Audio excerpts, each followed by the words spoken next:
बंदी छोड़ सतगुरु रामपाल जी परमेश्वर जी की जय हो। सत्साई भाई और बहनों, दया पूज्य गुरुदेव भगवान की, सतगुरु रामपाल जी परमेश्वर जी की, जिनके विशेष आशीर्वाद से, शुभ आशीर्वाद से आप और हम सभी सत्सेवक भाई बहन साथ संगति से जुड़कर भक्ति मार्ग पर गुरुदेव के तत्व ज्ञान को आधार बनाकर मोक्ष प्राप्ति के लिए निरंतर आगे की ओर बढ़ रहे हैं। आज का वीडियो खास है, अहम है और हमें गहरी शिक्षा मिलेगी। हाल ही हरियाणा में परशुराम जयंती मनाई गई, रोहतक के पैरावर में। हरियाणा के मुख्यमंत्री नायब सिंह सैनी भी आए, समाज के अन्य गणमान्य व्यक्ति भी आए। साथ में बेवजह बिन बुलाए मेहमानों की तरह परम पूज्य परमेश्वर सतगुरु रामपाल जी के भक्तों ने भी शामिल होना पड़ा। एक धोखे के तहत धोखा किया सतलोक आश्रम मैनेजमेंट हरियाणा ने, सतगुरु रामपाल जी के कलयुगी परिवार ने।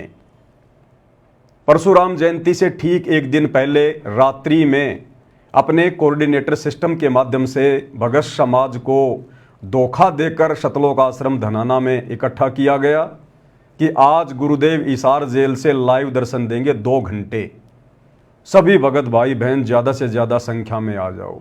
सच्चाई किसी को नहीं बताई।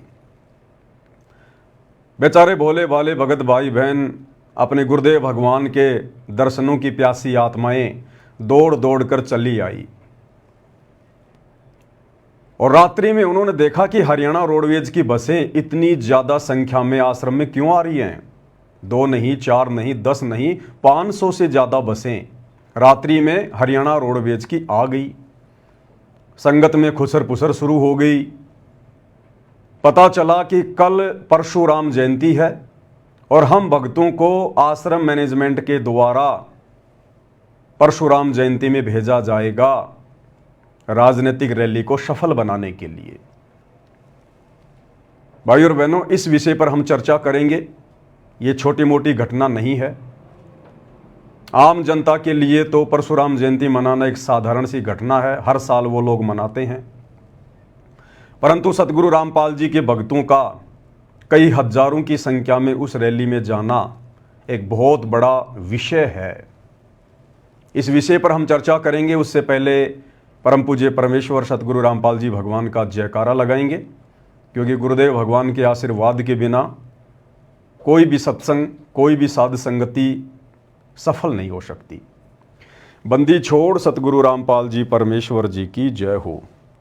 परम पिता परमात्मा, सारी सृष्टि के रचनहार, कुल मालिक, असंख्य ब्रह्मांडों के स्वामी, जगत गुरु, तीनों लोकों में प्रवेश करके सबका भरण पोषण करने वाले राजा धीराज, आत्माधार, नाथों के नाथ, देवों के देव, महादेव, सर्वेश्वर, महेश्वर, मृत्युंजय, अजरो अमर, आदि अनादि सनातनी प्रभु, जगत पिता जगदीश्वर, श्री श्री 1008 की उपाधि के वास्तविक अधिकारी, अकाल मूरत शब्द स्वरूपी राम वासुदेव, सर्वगतम ब्रह्म, परम पूज्य, प्रथम पूज्य, परम संत, परम पुरुष, परम धनी, परम दयालु, सत्य कबीर, हक्का कबीर, अल्लाहू अकबर, बाखबर, अल्लाह ताला, जगत के तारणहार, जगत के मुक्तिदाता, जगत के जगन्नाथ, हारे के सहारे, हिंदुओं के राम, मुसलमानों के अल्लाह, सिखों के वाहिगुरु, ईसाइयों के मसीह, दया के सागर दयानिधि, करुणा के सागर करुणानिधि, स्वयंभू परिभू, संकट मोचन, कष्ट हरण, मंगल करण, दुख भंजन, अविगत कबीर, निर्विकार निर्विषम परमात्मा, अलय अलेख सतगुरु, आदि अनादि सतगुरु,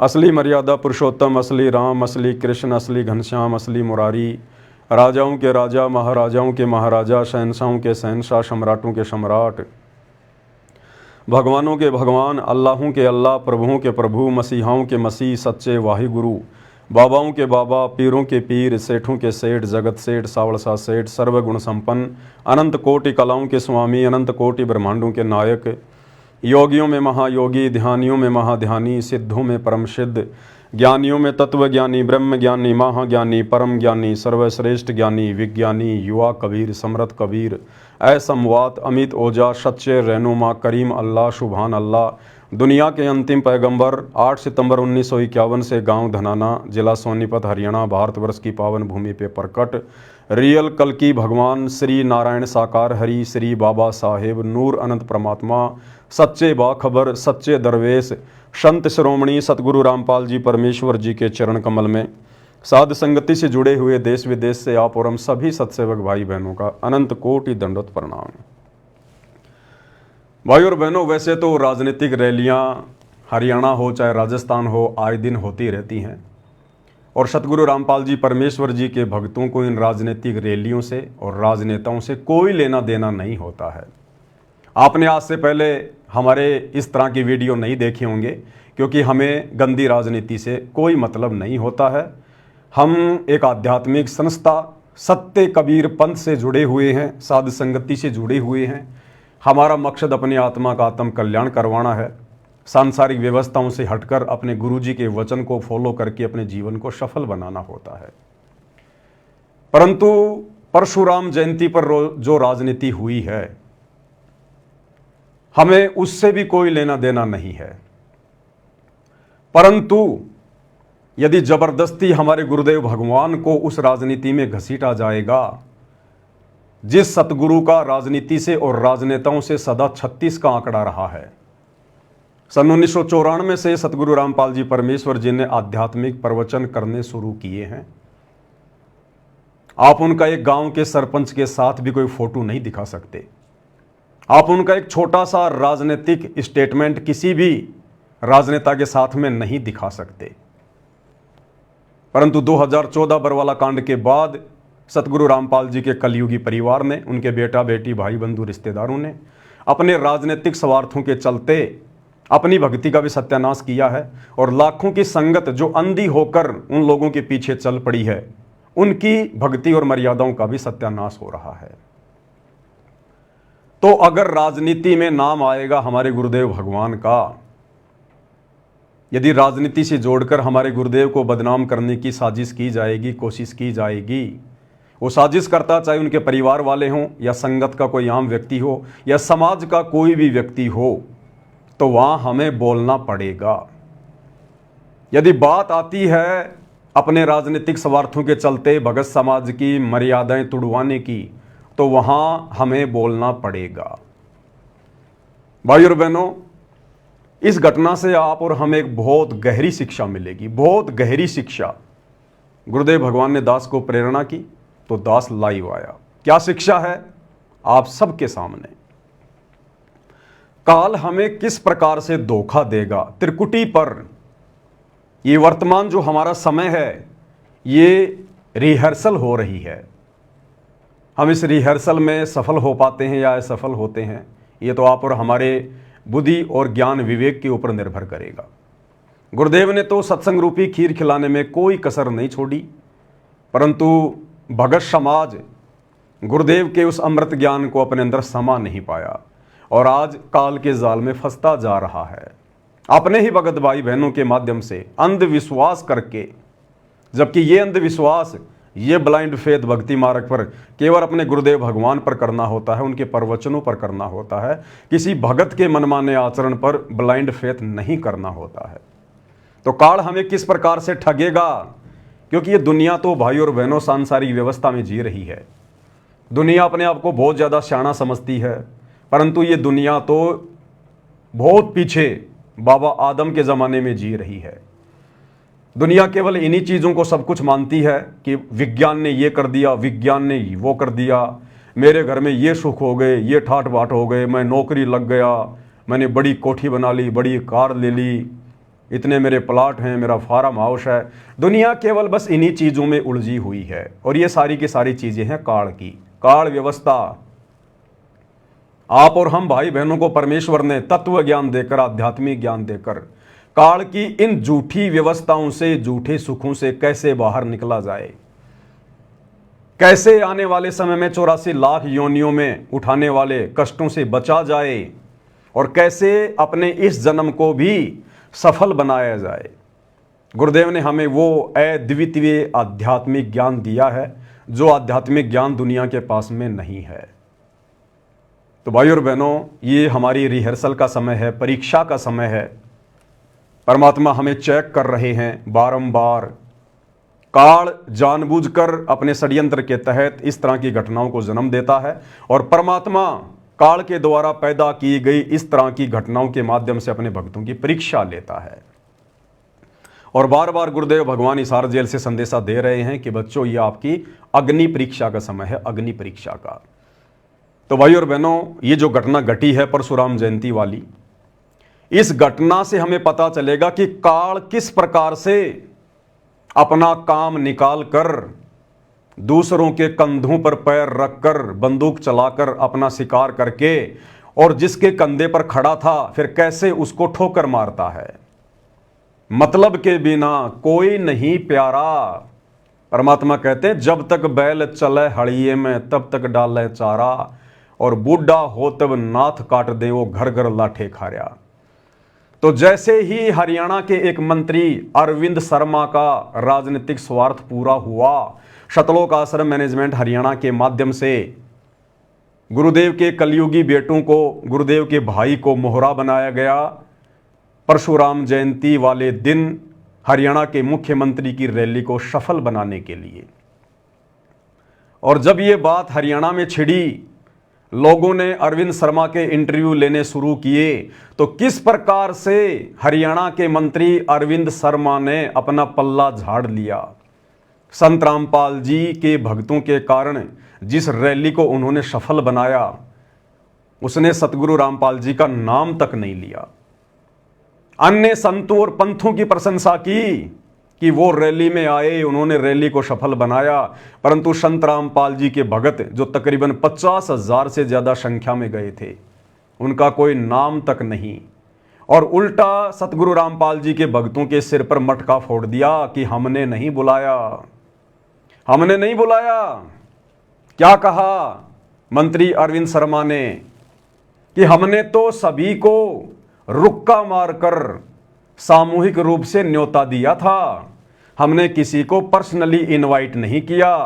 और परशुराम जयंती में वो लोग आए हैं जिन लोगों की परशुराम में आस्था थी, जो लोग परशुराम को अपना भगवान मानते हैं, हमने किसी को नहीं बुलाया। जबकि ये जग जाहिर है, सतलोक आश्रम मैनेजमेंट हरियाणा को भी पता है, भक्तों को भी पता है कि सतलोक आश्रम धनाना में 500 से ज्यादा बसें उसी मंत्री अरविंद शर्मा ने भेजी थी। अगर उन्हें कोई मतलब ना होता, अगर स्पेशल ना बुलाया होता, तो 500 बसें सतलोक आश्रम धनाना में हरियाणा रोडवेज की क्यों भेजी गई। लेकिन भाई और बहनों, काल इसी प्रकार से ठगता है। एक बहुत गहरी शिक्षा है ये। हम सत्सेवक भाई बहनों ने बहुत गहरी शिक्षा लेनी है कि हम निकट भविष्य में इस प्रकार की गलतियां ना करें, जो गलतियां दिन प्रतिदिन करके सतलोक आश्रम से जुड़े हुए भाई बहन करते जा रहे हैं और अपनी भक्ति का सत्यानाश करवा रहे हैं। तो जब मंत्री अरविंद शर्मा का इंटरव्यू लिया एक यूट्यूबर ने, तो किस प्रकार से उन्होंने जवाब दिया और अपना पल्ला झाड़ लिया कि भैया हमने किसी को नहीं बुलाया, हमने रामपाल जी के भक्तों को नहीं बुलाया, हमने तो सबको रुक्का मार के सामूहिक रूप से न्योता दिया था। और भैया इस रैली में तो वो आए हैं जिनकी आस्था परशुराम में थी। फोड़ दिया मटका भक्तों के सिर के ऊपर कि जिनकी आस्था भगवान परशुराम में थी वो आए हैं, हमने किसी को पीले चावल नहीं भेजे थे। सुनिएगा भाई और बहनों, साथ साथ विश्लेषण करते जाएंगे। क्या क्या कुछ कहा। अपने बयानों को लेकर अक्सर चर्चा में रहने वाले cabinet minister doctor Arvind Sharma, पिछले दिनों परशुराम जयंती मनाई गई, कई विवाद उस पर भी उठे। डॉक्टर साहब हमारे साथ हैं, क्या विवाद थे, कैसा समारोह रहा? डॉक्टर साहब सबसे पहले तो आपका स्वागत है।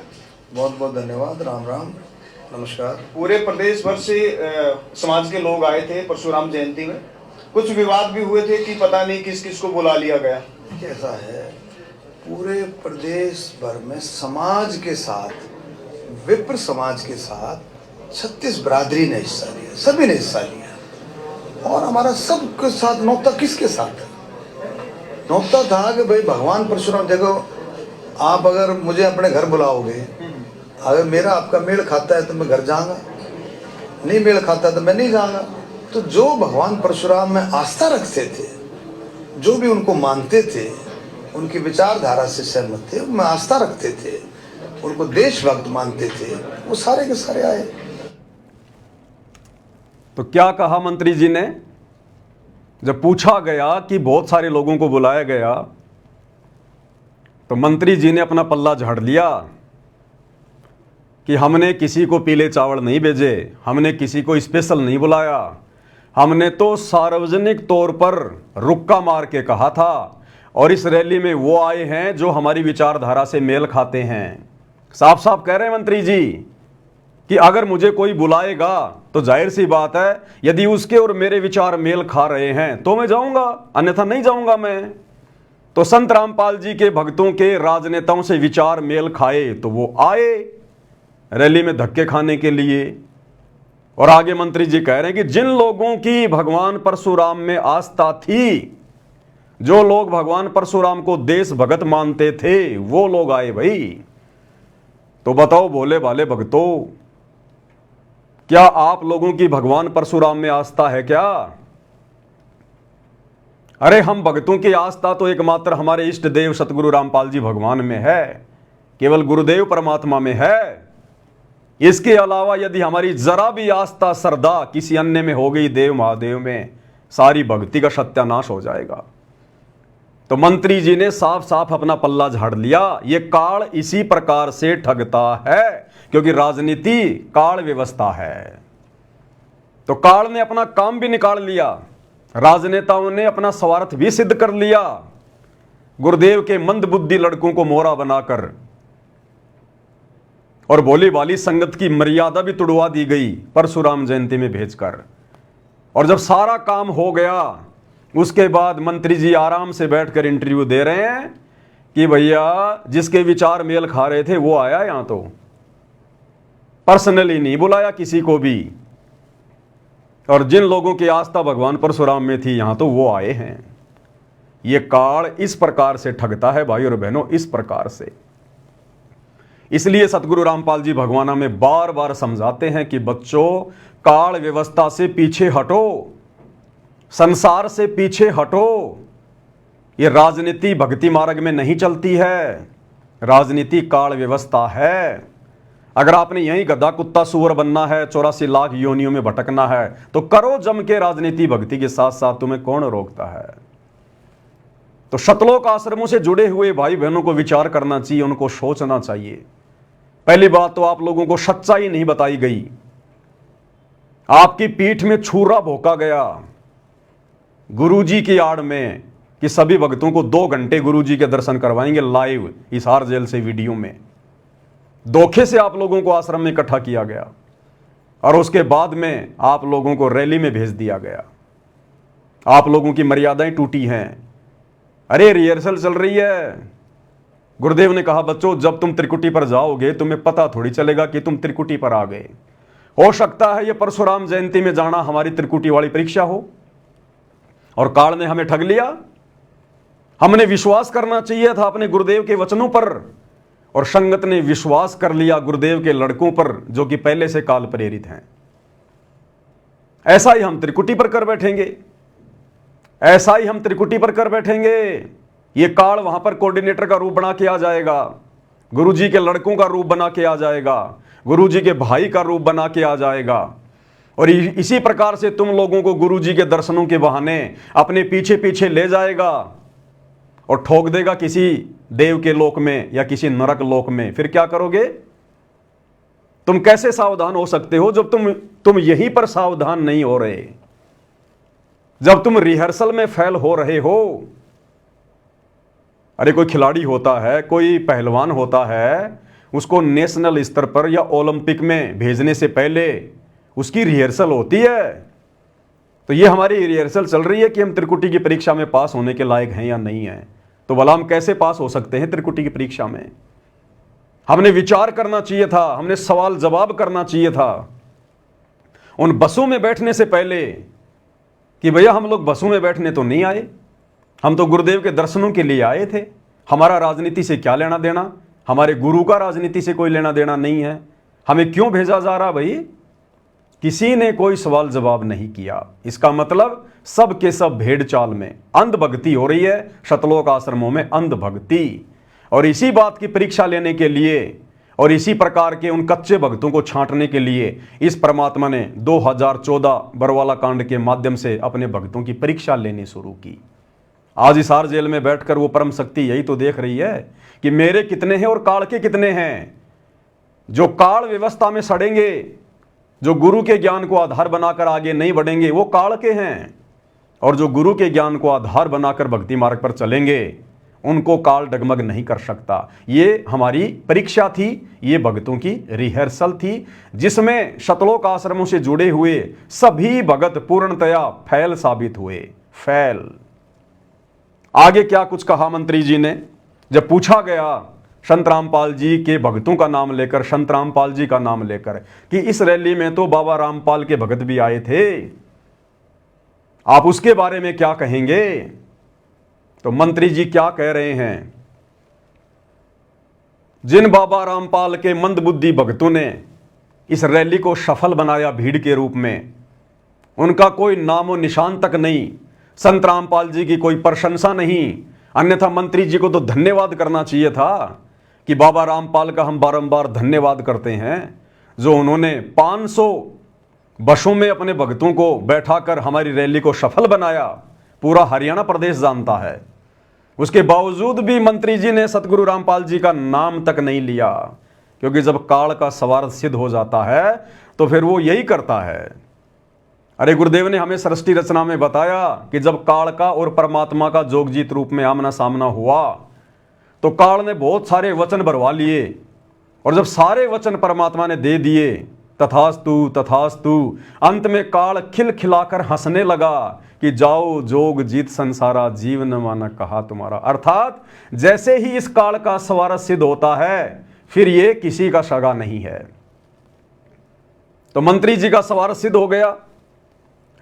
अब मंत्री जी इंटरव्यू में बाबा रामपाल जी का नाम तक लेने से शर्मा रहे हैं। नाम तक लेने से राधा स्वामी का नाम ले दिया, धूणी दास के भक्तों का नाम ले दिया, अन्य कबीर पंथियों का नाम ले दिया, छुडानी धाम का नाम ले दिया कि वहां से भी भगत आए, परंतु सतगुरु रामपाल जी का और उनके भक्तों का रिंचक भी नाम नहीं लिया गया, जबकि सबसे ज्यादा संख्या में बाबा रामपाल के ही मंदबुद्धि भगत उस रैली में गए थे। क्या कुछ कह रहे हैं मंत्री जी, आगे ध्यान से सुनिएगा। आप अगर मुझे अपने घर बुलाओगे, अगर मेरा आपका मेल खाता है तो मैं घर जाऊंगा, नहीं मेल खाता तो मैं नहीं जाऊंगा। तो जो भगवान परशुराम में आस्था रखते थे, जो भी उनको मानते थे, उनकी विचारधारा से सहमत थे, उनमें आस्था रखते थे, उनको देशभक्त मानते थे, वो सारे के सारे आए। रामपाल जी के अनुयायी देखिए देखिए ना, देखो ऐसा है, देखो सुनो छोकर साहब, एक सेकंड है, सुरेंद्र तेरी सुन ले, उसके कल सुन ले, तेरी सारा सवाल ये ऐसा है। देखो रैली में हमने रुक्का मार कर नुकता दिया था, भाई सब आओ, दिया था नहीं, सब आओ भाई। रैली में जो भी भगवान परशुराम प्रेमी है वो सब आओ, कहा था मैंने, कहा था। और आपने देखा होगा स्टेज पर कितने सारे महानुभाव, संत महानुभाव बैठे थे स्टेज पर। आप ये भी कह सकते हो जी वो कैसे आ गए महानुभाव। सुन तो राधा, एक मिनट, राधा स्वामी, सुन तो राधा स्वामी, कबीर पंथी, आपको शायद इस बात का मुझे समझ में नहीं आता, आपको इस बात का पता ही नहीं, मेरा परिवार कबीर पंथी, आपको पता है। हमने जो शब्द गुआया आपने सुना, वो आपने शब्द सुना कि नहीं सुना, आप थे ही नहीं वहां पर, सुनना भाई, आपने शब्द सुना। वो मुणक गांव का रविदासिया संत था, संत धूणीदास जी। अब आपको वो कैसे आया, उसके पंथ, उसके धूणीदास जी कम से कम 500 शिष्य आ रहे थे। क्या कह रहे हैं मंत्री जी, सबकी तारीफ कर दी मंत्री जी ने कि मुणक गांव के और धूणीदास संत के भी शिष्य आए हुए थे, कबीर पंथी भी आए हुए थे, छुडानी वाले भी आए हुए थे, राधा स्वामी वाले भी आए हुए थे, परंतु सतगुरु रामपाल जी का और उनके मंदबुद्धि भक्तों का जिक्र भी नहीं, जिन्होंने रैली को सफल बनाया। और मंत्री जी कह रहे मैं कबीर पंथी हूं, जबकि सबको पता है कि मंत्री जी नकली कबीर पंथी हैं। असली कबीर पंथ पूरे विश्व में वर्तमान में केवल सतगुरु रामपाल जी का है, केवल सतगुरु रामपाल जी का।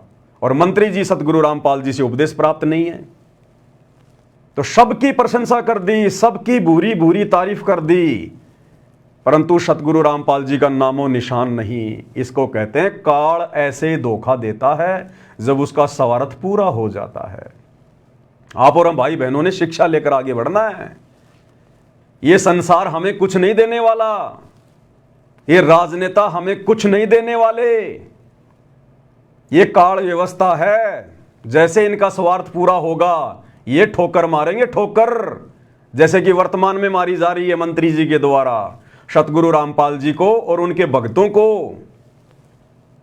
सबकी प्रशंसा कर दी, जिसके 500 भगत आए उसकी प्रशंसा कर दी, जिस राधा स्वामी के इक्के दुक्के भगत आए उनकी प्रशंसा कर दी, परंतु सतगुरु रामपाल जी का नामो निशान भी नहीं। किस लिए गए थे फिर वहां पर? अरे किस लिए गए थे फिर वहां पर? शुअर की तरह गटर में नाक रगड़ने के लिए गए थे क्या? क्यों इतनी मेहनत करी? 500 बसों में भगत बैठकर गए, रैली को सफल बनाया और तुम्हारा जिक्र तक नहीं।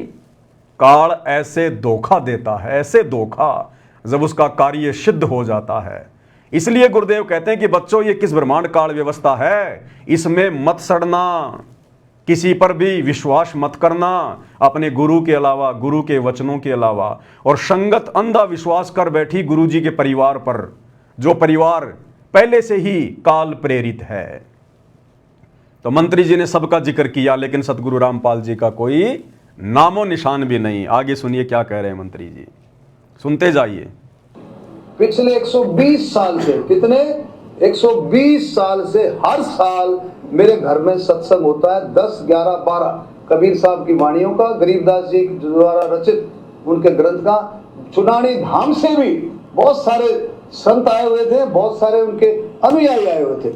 छुडानी धाम से भी बहुत सारे संत आए हुए थे, बहुत सारे उनके अनुयायी आए हुए थे, परंतु मंत्री जी के मुंह से एक बार भी नहीं निकला कि सतलोक आश्रम धनाना से भी 500 बसों में बैठकर कुछ भगत आए थे। 500 बसें, एक बस में अगर 50 भगत भी माने तो 500 बसों में 50,000 भगत हो गए। 50,000। विचारणीय विषय भाई और बहनों, कितना बड़ा धोखा भगत समाज के साथ किया गया है। अरे मंत्री प्रशंसा करे ना करे, हम कोई प्रशंसा के भूखे नहीं हैं, परंतु जो मर्यादा तोड़वा दी गई है काल ने धोखा देकर, उससे कैसे बचोगे? वो भरपाई कैसे होगी भाई और बहनों? उनकी तो भरपाई नहीं हो पाएगी। परंतु आप और हम सत्सेवक भाई बहन आगे के लिए और ज्यादा सावधान होते चले जाएंगे। आप और हमें इन घटनाओं के माध्यम से दृढ़ता मिलती है कि हे भगवान, आपने हमें साथ संगति से जोड़कर कैसे बचा लिया, काल व्यवस्था में सड़ने से कैसे बचा लिया परमात्मा। हम भी आप ही के भगत हैं। जो ज्ञान आपने उन आश्रम वालों को दिया वही ज्ञान हमें दिया, अलग से कोई कोचिंग या कोई ट्रेनिंग नहीं दी। परमेश्वर, हमारे ऊपर आपने कैसे रजा बख्शी, सद्बुद्धि की, ज्ञान योग की, जो हमें बिल्कुल शीशे की तरह, आईने की तरह साफ साफ दिखाई दे रहा है कि कौन से भक्ति विरुद्ध ये कुकर्म करने से हमारी मर्यादाएं टूटेंगी और कौन से भक्ति अनुकूल सदकर्म करने से हमारे गुरुदेव भगवान प्रसन्न होंगे। तो आप और हमने गुरुदेव का सौ शुक्रिया अदा करना चाहिए कि गुरुदेव ने हमें साध संगति से जोड़ रखा है। तो मंत्री जी कह रहे हैं कि 120 साल से मैं कबीरपंथी हूं। बिल्कुल होंगे, नो डाउट। और आगे क्या कह रहे हैं मंत्री जी? तो आप लोगों को, हम सबको इस बात से, देखो किसी के ऊपर कोई प्रेशर नहीं था। पहली बात सुन लो, अपने आप अपनी मर्जी से आए। मंत्री जी कह रहे हैं किसी के ऊपर कोई प्रेशर नहीं था, अपनी मर्जी से आए हैं, अपनी मर्जी से। मंत्री जी ने पल्ला झाड़ दिया कि हमने नहीं बुलाया, हमने कोई बसे नहीं भेजी, हमने किसी को पीले चावल नहीं दिए आने के लिए। जिसकी परशुराम जी में आस्था थी और जिसके विचार हम राजनेताओं से मेल खा रहे थे वो आए, वो चाहे आम समाज का व्यक्ति हो, चाहे सतगुरु रामपाल जी का भगत हो। अब क्या करोगे भक्तों? मंत्री जी ने तो मटका फोड़ दिया तुम्हारे सिर पर। काल ऐसा ही करता है। एक कहावत है गांव में, गरज हटी और गुजरी नटी। गरज हटी और गुजरी नटी, यानी अपना स्वार्थ सिद्ध होते ही मुंह मोड़ लेना। तो ऐसा तमाचा मारा है मंत्री जी ने सतगुरु रामपाल जी के अंध भक्तों पर। उन्हीं के ऊपर उन्हीं का जूता, उन्हीं का सिर। ये काल ऐसे पीटता है भाइयों और बहनों, अपना स्वार्थ सिद्ध करके। आगे क्या कह रहे हैं मंत्री जी, ध्यान से सुनिएगा। अब क्यों? अब गुरुदेव भगवान हमें क्या शिक्षा दे रहे हैं भाइयों और बहनों। ये हिसार जेल से आया हुआ विशेष संदेश है, विशेष संदेश नंबर 45। और ये कोई आज का नहीं है, ये आज से 2.5-3 साल पहले सतलोक आश्रम के नामदान सेंटरों पर सुबह सुबह 5 बजे जो ये भीड़ जाया करती थी सत्संग सुनने के लिए, ये वही विशेष संदेश हैं जो पहले नामदान सेंटरों पर आए थे। उसके 2 साल बाद फिर ये यूट्यूब पर डाले जा रहे हैं। तो गुरुदेव ने तो हमें पहले ही आगाह कर दिया था, मालिक तो अंतर्यामी है, जानी जान है, उनको पता कि काल हमें कैसे कैसे ठगेगा। गुरुदेव ने तो हमें अपने रिश्तेदारों तक से भी जो अनुपदेशी हैं, हमने उनसे भी ज्यादा मेल मिलाप ना रखने की सलाह दी है कि तुम्हारा यहां पर कोई नहीं है, तुम कति लावारिस हो, लावारिस। और जब तुम सतगुरु की शरण में आ जाते हो उसके बाद तो ये काल तुम्हें ज्यादा से ज्यादा नीचे नरक में ले जाने का प्रयास करेगा। तुम्हारे साथ में तरह तरह के षड्यंत्र करेगा। वो षड्यंत्र किसी भी अनुपदेशी के माध्यम से हो सकता है, उपदेशी के माध्यम से जो मर्यादा तोड़कर भगत बनने का ढोंग कर रहा है उसके माध्यम से हो सकता है, तुम्हारे रिश्तेदारों के माध्यम से हो सकता है। तो गुरुदेव ने तो हमें यहां तक समझा दिया कि बच्चों ये रिश्तेदार भी किसी के नहीं है। मतलब के बिना कोई नहीं प्यारा, शवारत के बिना कोई नहीं प्यारा। और गुरुदेव कह रहे हैं कि तुम क्या रिश्तेदारियों में आना जाना, फालतू में उनसे मेल मिलाप करना, इस मोह ममता में पड़े हो, तुम मोक्ष मार्ग पर चल रहे हो और काल की व्यवस्था में सड़ रहे हो। गुरुदेव कह रहे हैं तुम किसी रिश्तेदार से 20,000 रुपये उधार ले लो और उसको समय पे मत दो, अगली बार तुम्हें चाय की भी नहीं पूछेगा, चाय की भी। ये रिश्तेदार, तुम्हारे रिश्तेदार तुम्हें अपने दरवाजे पर देख कर भी खुश नहीं है। गुरुदेव के कहने का मतलब है कि बच्चों प्यार प्रेम से तो रहो, सबको मीठा बोलो, लेकिन पहले की तरह काल व्यवस्था से बाहर निकलो, इतना अंदर मत घुसो। काल के अंदर जो अनुपदेशी है वो काल है। और यहां सरेआम राजनेताओं के अंदर घुसा जा रहा है, राजनेताओं की रैलियों में घुसा जा रहा है, आंखें बंद करके। तो कैसे भक्ति सफल कर पाएंगे हम, कैसे हम सतलोक जा पाएंगे? काल तो हमें यही ठग रहा है धरती पर। अभी तो त्रिकुटी शेष है, त्रिकुटी के बाद में उसका झांझड़ी दीप आएगा। जब जाएंगे हम उसके वहां पर, जब उसके सिर पर पैर रखने का समय आएगा तो वो कैसे सर नीचा करेगा? हम तो यहीं पर ठगे जा रहे हैं उसके द्वारा, वो बाहर कैसे निकलने देगा हमें? और जबरदस्ती गुरुदेव भगवान करेंगे नहीं। तो गुरुदेव हमें एक छोटे से सत्संग के माध्यम से, ये 2 मिनट का सत्संग है, गुरुदेव ने तो हमें अपने अनुपदेशी यार दोस्त मित्र रिश्तेदारों से भी दूरी बनाकर अपनी भक्ति सफल करने की शिक्षा दी है। और आप लोग क्या कर रहे हो? वो राजनेता ना तुम्हारे कोई यार दोस्त रिश्तेदार, और फिर भी तुम अंधे होकर उनकी रैलियों में भीड़ के रूप में जा रहे हो। ठीक है, धोखा हो गया तुम्हारे साथ में, तुम्हारे ही भगत भाई बहनों ने धोखा कर दिया, गुरुदेव के बेटा बेटियों ने धोखा कर दिया, आश्रम मैनेजमेंट ने धोखा कर दिया। लेकिन कम से कम अब तो आंखें खोलो, अब तो इन लोगों से दूरी बनाओ, अब तो कम से कम ज्ञान को आधार बनाओ, अब तो उन आश्रमों में जाना छोड़ो, घर बैठकर भक्ति करो, ज्ञान को आधार बनाओ, मर्यादा निभाओ। जैसे हम सत्सेवक भाई बहन साथ संगति से जुड़कर पिछले 10-12 वर्षों से हम किसी आश्रम में नहीं गए, किसी नामदान सेंटर पर नहीं गए, और हमारा गुरु भगवान पल पल शब्द रूप में हमारे साथ में है, पल पल किसी का बाल भी बांका नहीं होने दे रहा, बाल भी बांका, और अपने बच्चों को ऐसे रख रहा है इस काल व्यवस्था में जैसे समुद्र के ऊपर नौका चलती है।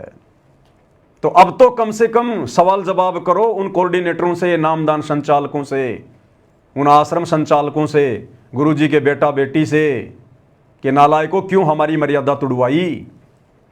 तुम भगत होकर अगर गुरु की आड़ में धोखा कर रहे हो तो हम किससे उम्मीद करें, किसके ऊपर विश्वास करें? फिर हम अब तो कम से कम जागरूक हो जाओ।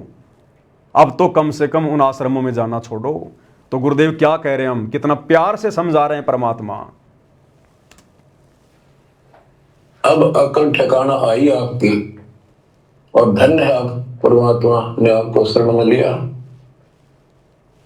असंग युगों से आपके पीछे पड़े थे दाता, आपको जैसे तैसे बता बचू के भक्ति में प्रेरणा रख कर, आपकी आस्था बनाकर अब इस समय में आपको ले आए।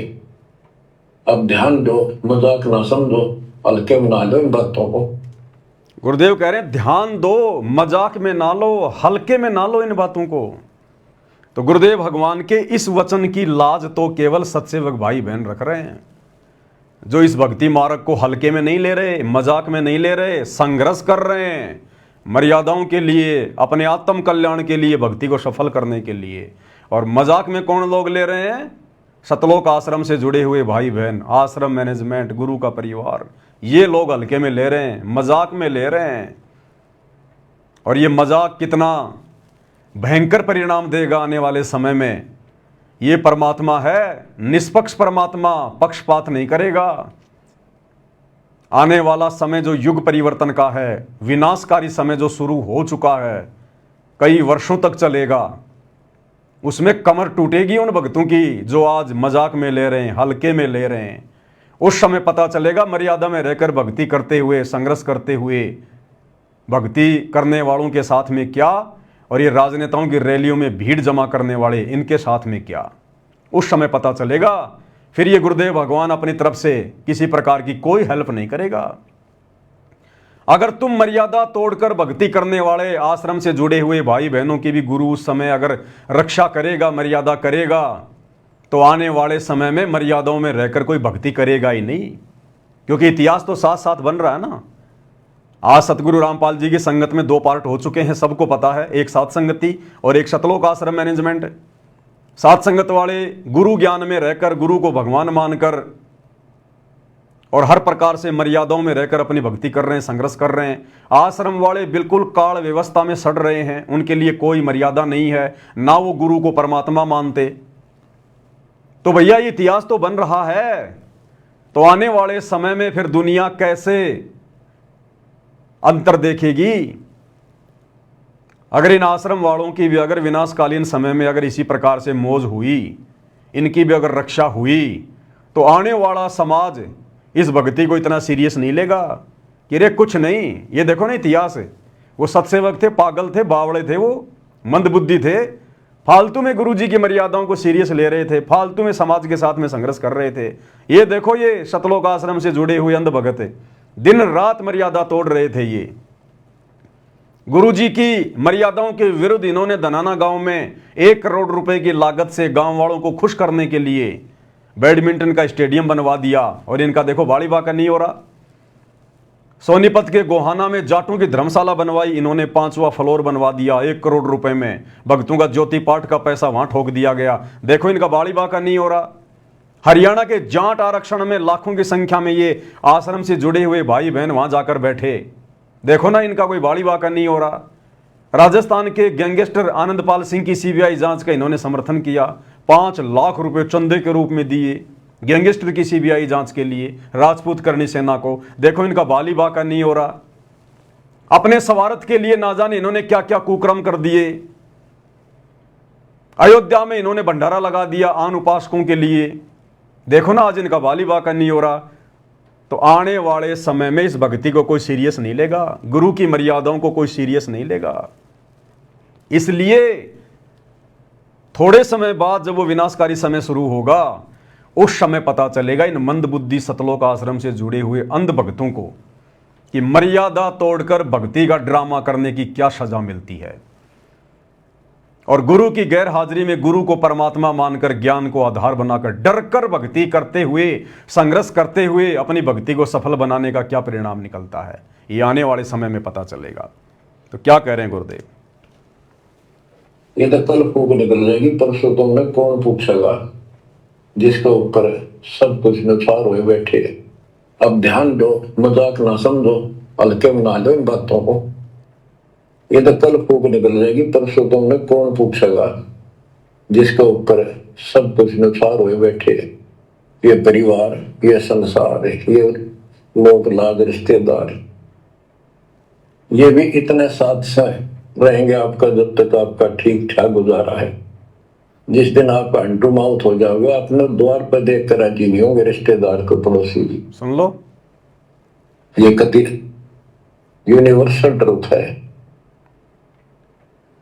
क्या कहा गुरुदेव? जिस दिन आप हैंड टू माउथ हो जाओगे, अपने द्वार पर देख कर राजी नहीं होंगे रिश्तेदार को, पड़ोसी भी। ये कति यूनिवर्सल ट्रुथ है। गुरुदेव कह रहे हैं जिस दिन तुम हैंड टू माउथ हो जाओगे, यानी अपने रिश्तेदारों के किसी मतलब के नहीं रहोगे, ये रिश्तेदार तुम्हें अपने घर के दरवाजे पर देखकर भी खुश नहीं होंगे जिनके ऊपर तुम चौड़े हुए बैठे हो। तो जब रिश्तेदार ऐसा कर सकते हैं, क्योंकि परमेश्वर कह रहे हैं साध वचन पलटे नहीं पलट जाए ब्रह्मांड, ये अंतर्यामी भगवान है और कह रहे हैं यूनिवर्सल ट्रूथ है, सार्वभौमिक सत्य है, ये झूठ रिंचक भी नहीं है। तो जब रिश्तेदार ऐसा कर सकते हैं, राम समाज में कर रहे हैं, हम देख रहे हैं ना, तो ये राजनेता हमारे लगते क्या हैं? गुरु का परिवार हम भक्तों का लगता क्या है?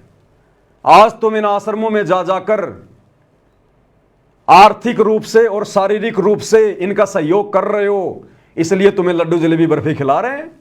तुम कल को सारे साथ संगति से जुड़ जाओ, ये तुम्हारा मुंह देखकर खुश नहीं है, मुंह देखकर भी। तो ये परमेश्वर कह रहे हैं कि जब तुम कल को हैंड टू माउथ हो जाओगे ना, ये तुम्हें अपने दरवाजे पर देखकर खुश नहीं होंगे। तो बताओ, राजनेता तो हमारे लगते ही क्या हैं? वो तो रिश्तेदार भी नहीं है, जिनकी रैली को सफल बनाने के लिए तुम लोग भेड़ के रूप में वहां चले गए। ये विचारणीय विषय है। ये संगत ने हल्के में ले लिया सतगुरु को, सतगुरु के ज्ञान को। इसका परिणाम भयंकर होगा, भयंकर। ये निष्पक्ष परमात्मा है, निर्मोही परमात्मा है। इसका कोई बेटा बेटी, भाई बंधु, रिश्तेदार, जवाई, मामा मामी, फूफा फाफा नहीं है। ये तो केवल परमेश्वर इस कलयुग की बिचली पीढ़ी में एक लीला कर रहे हैं, एक कलयुगी परिवार में आने की, शादी विवाह करने की, बच्चे पैदा करने की, केवल एक लीला। अगर आपने गुरु को भगवान मान लिया तो वो शतलोक का राजा कबीर भगवान अपने शतलोक को छोड़कर इस गंदे लोक में बच्चे पैदा करने नहीं आता वो। तो ये निर्मोही परमात्मा है। आप रोज पढ़ते हो मंगलाचरण में, परम शक्ति संगीतम रिद्धि सिद्धि दाता सोही, अविगत गुण अतीतम सत्य पुरुष निर्मोही। ये सत्य पुरुष है सतगुरु रामपाल जी। दुनिया नहीं जानती, नहीं पहचानती, लेकिन आप और हमें तो पता है। गुरु ने हमसे तो पहचान करवा दी अपनी कि गुरु कौन है, स्वयं कबीर भगवान है। तो कबीर भगवान पक्षपात करेगा क्या? वो निष्पक्ष निर्णय करेगा। जैसा संगत ने उनकी गैर हाजिरी में 2014 बरवाला कांड के बाद इस भक्ति मार्ग रूपी खेत में जैसा बीज बोया है, यानी जिस प्रकार से मर्यादा में रह के जिसने भक्ति की है, या जिसने मर्यादाओं को हल्के में लेकर मर्यादा तोड़ते हुए भक्ति की है, गुरु को दुखी किया है, वो परिणाम, वो फल सबके सामने आएगा जिसने जैसा जैसा बीज बोया है। इसलिए गुरुदेव कह रहे हैं, सुनिएगा। और जो आपका साथी, आपका पिता, आपके दुख सुख में घेर मरे, अब्राहिम सुल्तान अदम के ये लग गया था उसका बता, और समर्थ है क्या जरूरत थी? आप उसके हो, उसके बेटा बेटी हो, और वो रह नहीं सकता, आपको दुखी देख नहीं सकता, तो मान नहीं रही। वो कहता अगर ये सारे मोहल्ले में एक बार सारे उठा के उल्टा ले जाऊं, नो पाना आग लगा दो इस पे, इस काल के लोग का। पर इतनी अकलता जब आओगे, जब लगातार ये सत्संग सुनोगे। तो क्या कह रहे हैं गुरुदेव भगवान? जो तुम्हारा है, तुम्हारा हितैषी है, तुम्हारा बाप है, उसकी तो तुम बातें नहीं सुन रहे। हमारा हितैषी, हमारा बाप कौन है? सतगुरु रामपाल जी। उनके तो हम बातें नहीं सुन रहे। गुरु ने कौन से सत्संग में आदेश दिया कि भक्तों ने गंदी राजनीति का हिस्सा बनना चाहिए? गुरु ने कौन से सत्संग में कहा कि किसी भी महापुरुष की जयंती में जाना चाहिए? अरे गुरु ने हमारे से अपने जन्मदिन मनवाने छुड़वा दिए, अपने बाप दादाओं के मरण दिन मनवाना छुड़वा दिए, और हम परशुराम की जयंती में जा रहे हैं। जिनसे हम भक्तों का कोई लेना देना नहीं है। हम गुरु की बात कहां मान रहे हैं? जो हमारा है उसके साथ तो हम मजाक कर रहे हैं, गुरु के वचनों को तो हम हल्के में ले रहे हैं। और जो हमारे नहीं हैं, ये राजनेता हमारे नहीं हैं, ये किसी के नहीं हैं, केवल अपने स्वार्थों के हैं। देखते नहीं बड़े बड़े राजनेता पार्टियां चेंज कर लेते हैं, पार्टियां। जब ये अपनी खुद की पार्टी के नहीं होते तो आप भगतों के क्या होंगे? तुम भगत तो उनके किसी मतलब के भी नहीं। तो जो हमारा है, जो हमारे लिए मर मिट रहा है, 10 साल से 12 साल से हिसार जेल में बैठकर संघर्ष कर रहा है, 30 साल से सत्संग कर करके हमें समझाया, उसकी हम एक भी नहीं मान रहे। और जो शौपन में हमारे नहीं हो सकते ये राजनेता जगत वाले, उनके पीछे आंखें बंद करके दौड़ रहे हैं हम, उनकी रैलियों को सफल बना रहे हैं, उनकी जयंतियों में जा रहे हैं हम। तो भाई और बहनों, विचार करना पड़ेगा, विचार, अन्यथा यह काल बहुत भयंकर तरीके से ठग रहा है वर्तमान में संगत को। और ये परीक्षा चल रही है। परमात्मा हिसार जेल में बैठकर, वे हिसार की छोटी जेल में बैठकर आप और हम 21 ब्रह्मांड रूपी इस बड़ी जेल में बैठे हुए कैदियों की रहनी करनी देख रहा है। कितने मेरे हैं, कितने काल के हैं, कितने मुझे समझ पाए, मेरे प्रवचनों को समझ पाए, मेरे वचन पर चल रहे हैं, और कितने भक्ति मार्ग को हल्के में ले रहे हैं, मजाक में ले रहे हैं। अरे मजाक में ले रहे हैं तभी तो गुरु कह रहा है कि हल्के में मत लो, मजाक में मत लो। इसका मतलब संगत मजाक में ले रही है। और आए दिन इन घटनाओं के माध्यम से संगत ये प्रमाण भी दे रही है। राजनेताओं की रैलियों में जाकर, परशुराम की जयंती में जाकर, स्टेडियम बनाकर, धर्मशालाएं बनवाकर, गुंडों की सीबीआई जांच का समर्थन करके, अयोध्या में भंडारा लगा के, अन्य तरह तरह के कुकर्म करके, भक्ति विरुद्ध कर्म करके, संगत साथ में प्रमाण भी दे रही है कि गुरुजी हम कच्चा पक्का काम नहीं करते। ये ना सोच लेना कि हम लोग ऐसे वैसे हल्के में ले रहे हैं, हम तो परमाणु के साथ में हल्के में ले रहे हैं आपको और आपके ज्ञान को। इन घटनाओं के माध्यम से संगत गुरुजी को सबूत भी दे रही है, जो सबूत सात संगति के माध्यम से फिर आप लोगों को दिखाए जाते हैं, बताए जाते हैं।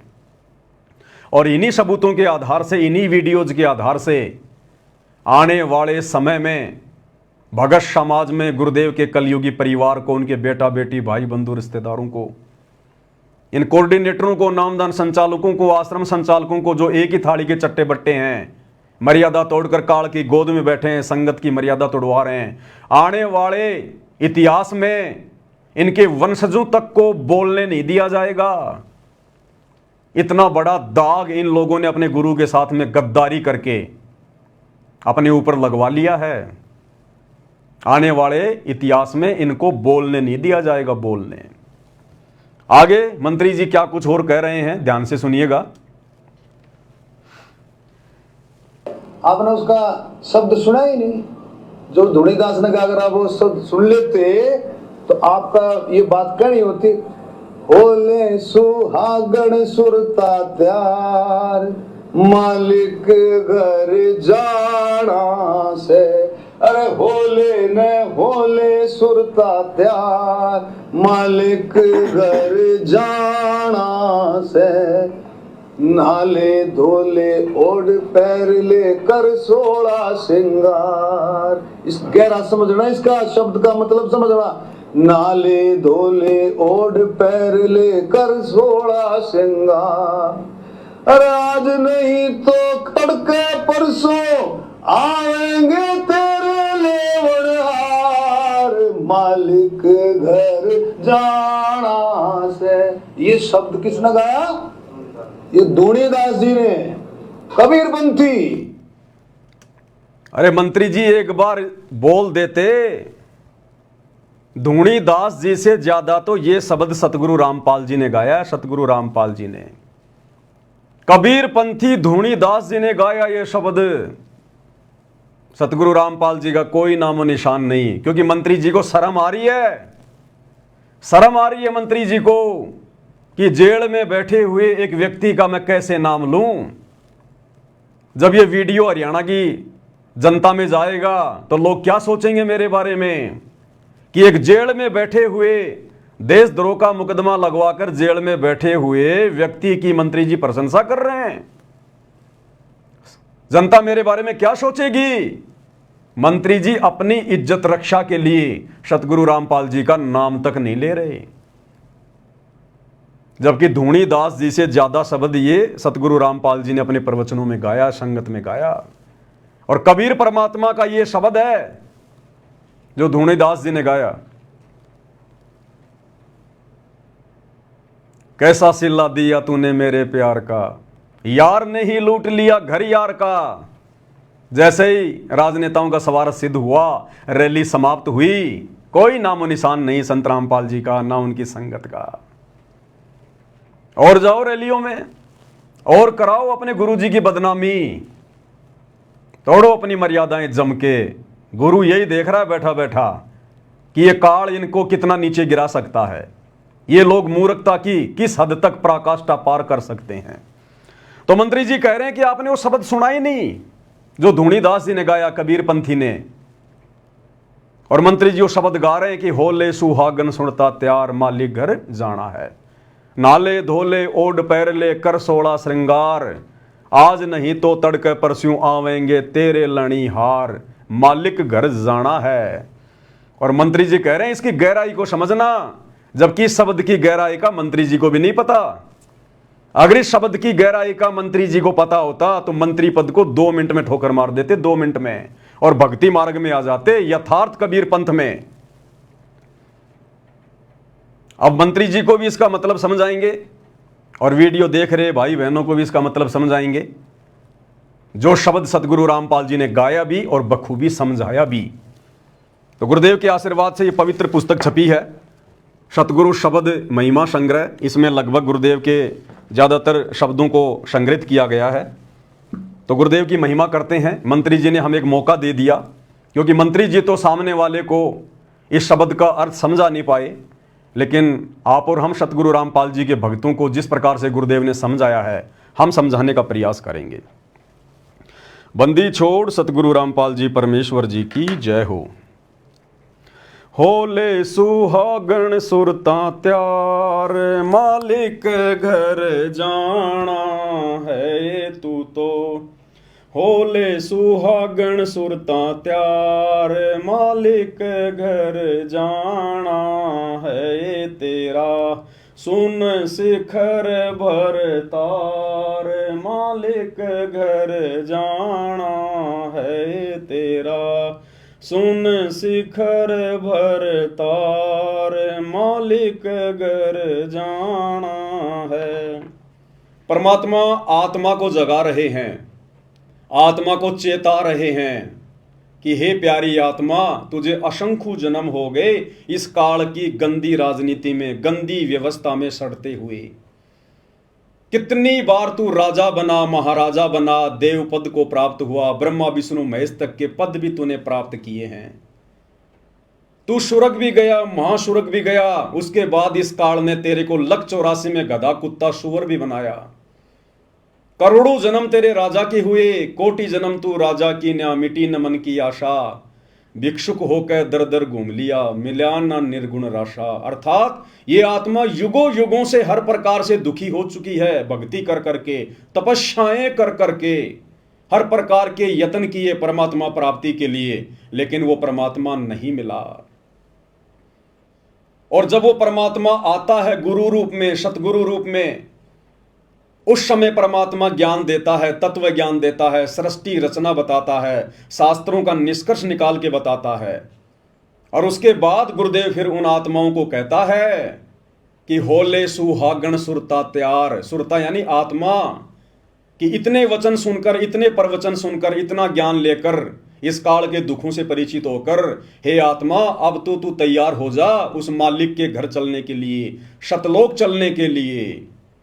तेरा भरतार, तेरा पति, आत्मा का पति परमेश्वर कबीर साहेब, जो वर्तमान में सतगुरु रामपाल जी के रूप में धरती पर प्रकट हैं, परमेश्वर कह रहे हैं तेरा पति गुरु रूप में भूमिका करते हैं परमात्मा अपने आप को छुपाते हुए, और कह रहे हैं तेरा पति, तेरा परमेश्वर शून्य शिखर में सबसे ऊपर टॉप मोस्ट पैलेस पर शतलोक में बैठा है वो कबीर परमात्मा सिंहासन पर।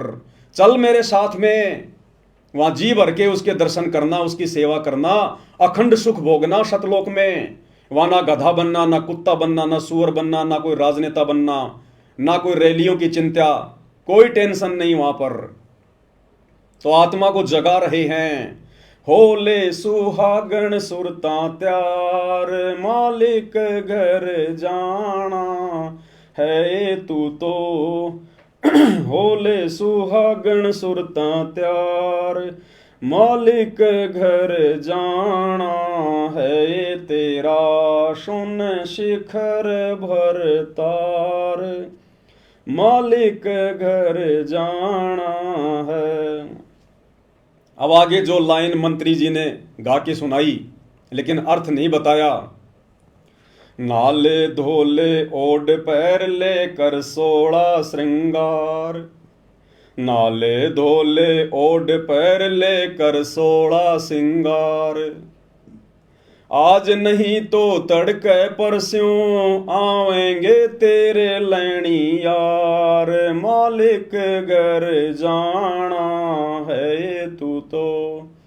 होले सुहागण सुरता त्यार, मालिक घर जाना है तेरा, सुन शिखर भर तार, मालिक घर जाना है।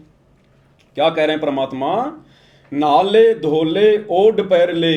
अब ये नहाना क्या है? गुरुदेव ने बताया, सत्संग रूपी सरोवर में नहा ले डुबकी लगा लगा के, सत्संग के प्रवचन सुनकर अपना सारा मैल साफ कर ले। नाले धोले, धोले यानी अपनी आत्मा के उन मैल को साफ कर ले, अपने पाप कर्मों को सच्चे सतगुरु से नाम लेकर उन सारे पाप कर्मों को साफ कर ले, आत्मा की गंदगी को हटा ले जो जंग की तरह जमी हुई है असंख्य युगों से। नाले धोले ओढ़ पैर ले। ओढ़ना और पैरना क्या है? ओढ़ना और पैरना ये सील, संतोष, विवेक, दया, अक्षमा, परमेश्वर कहते हैं इन सबको अपने ऊपर धारण कर। नाले धोले ओढ़ पैर ले कर 16 श्रृंगार, ये नकली हार श्रृंगार को त्याग दे, ये किसी काम का नहीं है।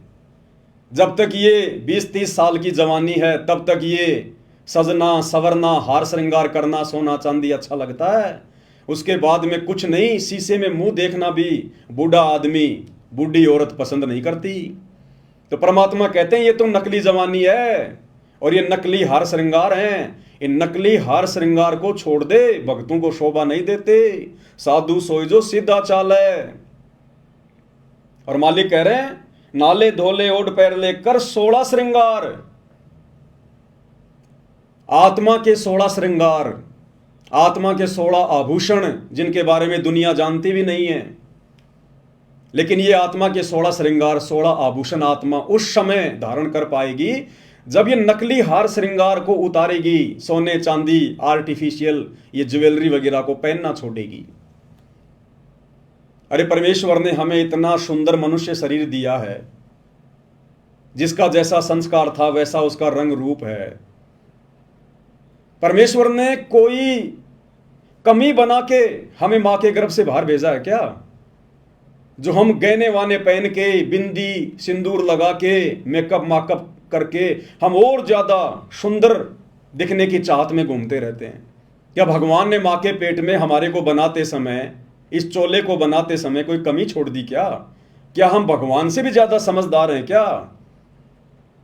अगर नाक में ये नथ पहनने से और गले में हार पहनने से, माथे पर बिंदी लगाने से, सिंदूर लगाने से, कान में यदि सोने चांदी के वो कुंडल पहनने से अगर ज्यादा सुंदर लगते हैं तो वो भगवान मां के गर्भ में एक एक छेद निकाल के भेज देता। वो परमात्मा तो सोने चांदी के आभूषण भी लगा के भेज देता मां के गर्भ से। महाभारत के युद्ध में आपने उपकरण को तो देखा होगा, सोने का कवच था उसका, सोने का कवच पैदाइशी, सोने के कुंडल थे उसके पैदाइशी।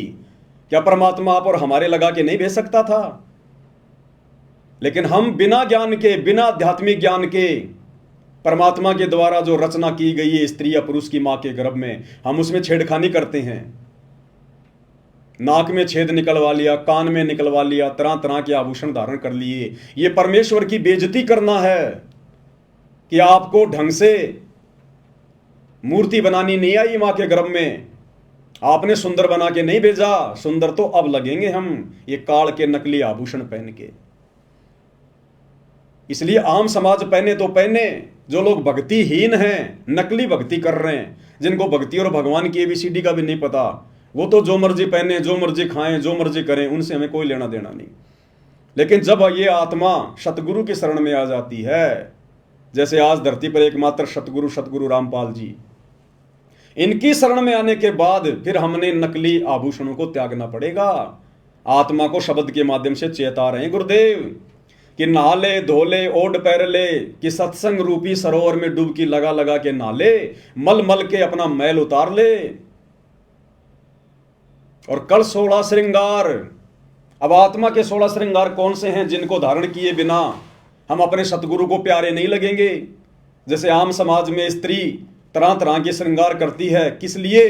ताकि मैं अपने पति देव को सुंदर लगूं। इसी प्रकार आत्मा के 16 श्रृंगार भगत ने करने पड़ेंगे, जो 16 श्रृंगार हमें गुरुदेव ने दिए हैं, जो बताए हैं। ये साध संगति का लोगो जो इस लैपटॉप के पीछे लगा हुआ आप जी देख रहे हैं, पीले कलर का, और इस पुस्तक के पीछे भी ये लोगो लगा हुआ है। इस लोगो में 16 श्रृंगार लिखे हुए हैं आत्मा के। और गुरुदेव ने कबीर सागर का सरलार्थ करते समय स्पष्ट रूप से लिख दिया कि जब तक आप मेरे से उपदेश लेकर इन तमाम आत्मा के श्रृंगारों को पूर्णतया अपने ऊपर धारण नहीं करोगे, आप मोक्ष प्राप्ति के योग्य नहीं हो सकते। तो कौन से 16 श्रृंगार हैं? मंत्री जी तो जानते भी नहीं उनके बारे में, जो गुरुदेव ने बताए। सबसे पहला, भक्ति कर निज जीव उबारे, यानी सतगुरु से नाम दीक्षा लेकर ज्ञान को आधार बनाकर भगत का एक ही टारगेट होना चाहिए कि किस प्रकार से मेरा आत्म कल्याण हो, मेरे जीव का कल्याण हो, मैं 84 लाख योनियों में जाने से बचूं।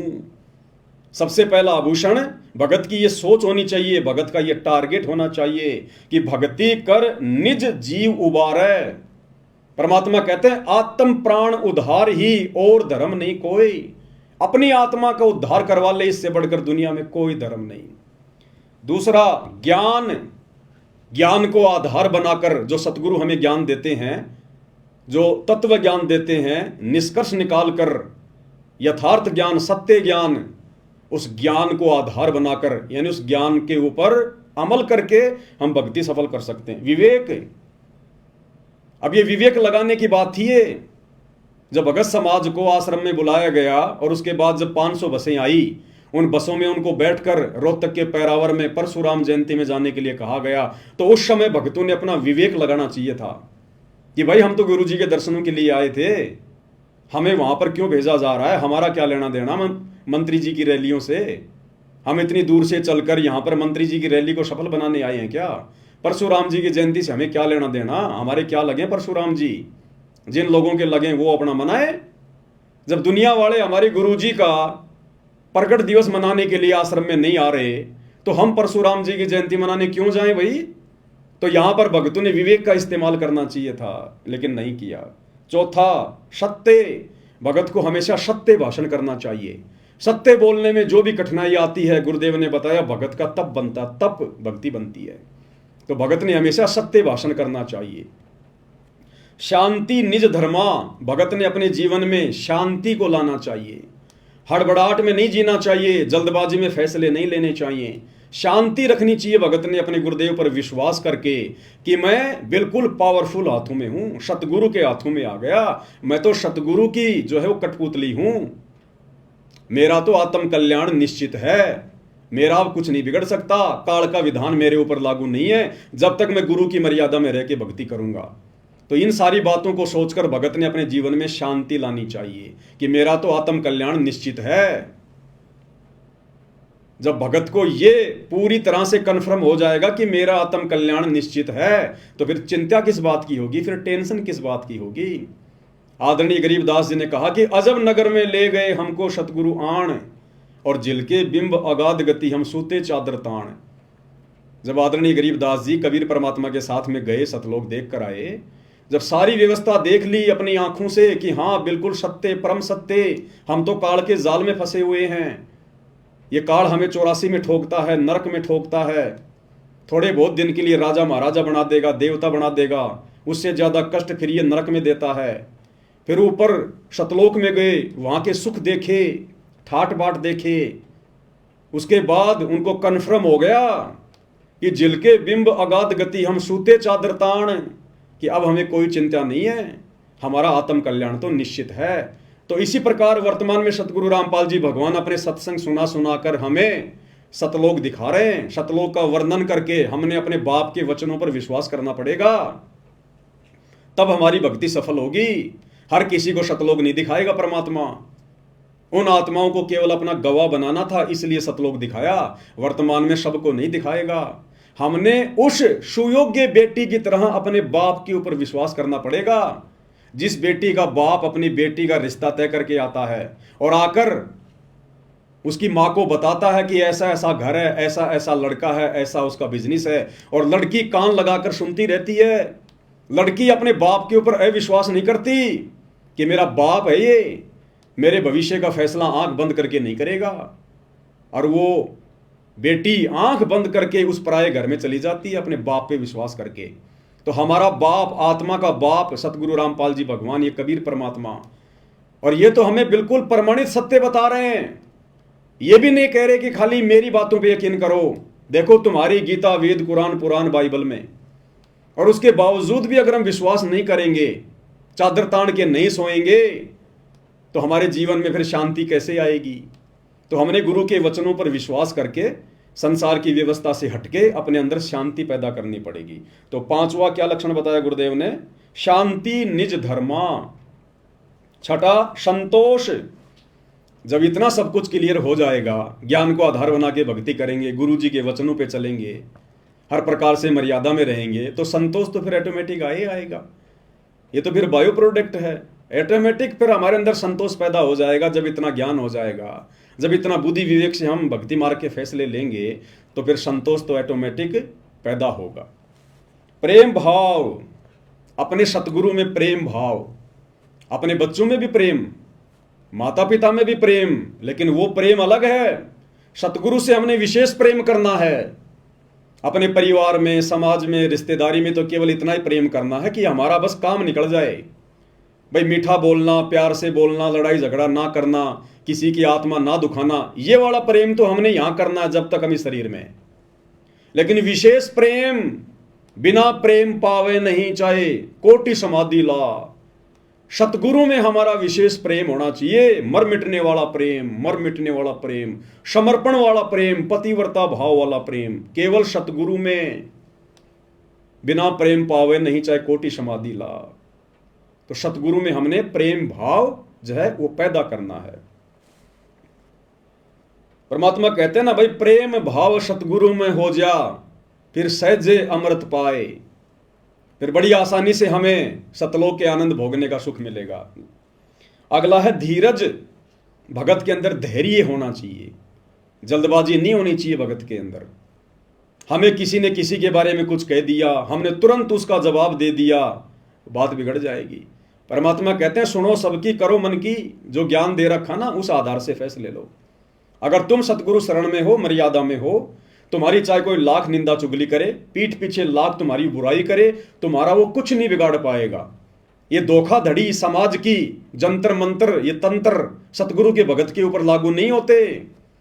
परमात्मा हमें असुर निकंदन रमणी में लास्ट में क्या बताते हैं रक्षा मंत्र में? सतगुरु शरण शरणाई, शरण गए कुछ भय नहीं व्यापे, काल जाल भय मिट जाई, रोग शोग छल छिद्र न व्यापे, सन्मुख न ठहराई, और जहर अग्नि तन निकट ने आवे, दूरी जात रंगाई, वीर बेताल बाण ना लागे, यम के कोट ढहाई, 98 पुण्य मूठ ना लागे, उल्ट तही दरखाई। अगर हमारे साथ कोई धोखा करेगा, अगर हमारे ऊपर कोई जादू जंत्र करवाएगा, कोई मूठ छोड़ेगा, कोई वशीकरण यदि वो करवाएगा, तो परमात्मा कहते हैं अगर तुम मेरी शरण में हो और मर्यादा में हो, तो उल्टा उसी के ऊपर वो प्रहार करेगी। वो शक्ति तुम्हारा बाढ़ भी वाका नहीं कर पाएगी, आग भी तुम्हें जला नहीं सकती। जो सतगुरु के भगत होंगे, जो मर्यादा में होंगे, तो ये ऑटोमेटिक हमारे अंदर फिर धैर्य उत्पन्न होगा, धीरज उत्पन्न होगा कि हम किसी का बुरा, इस ज्ञान को आधार बनाकर, गुरु से डरकर हम किसी का बुरा शोपन में नहीं कर सकते। और हमारे साथ यदि कोई बुरा करना चाहेगा, धोखाधड़ी करना चाहेगा, तो सतगुरु होने नहीं देगा।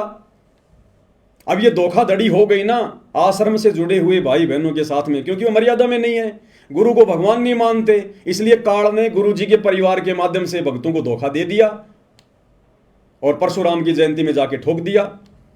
हम सत्सेवकों को धोखा क्यों नहीं दे पाया काल?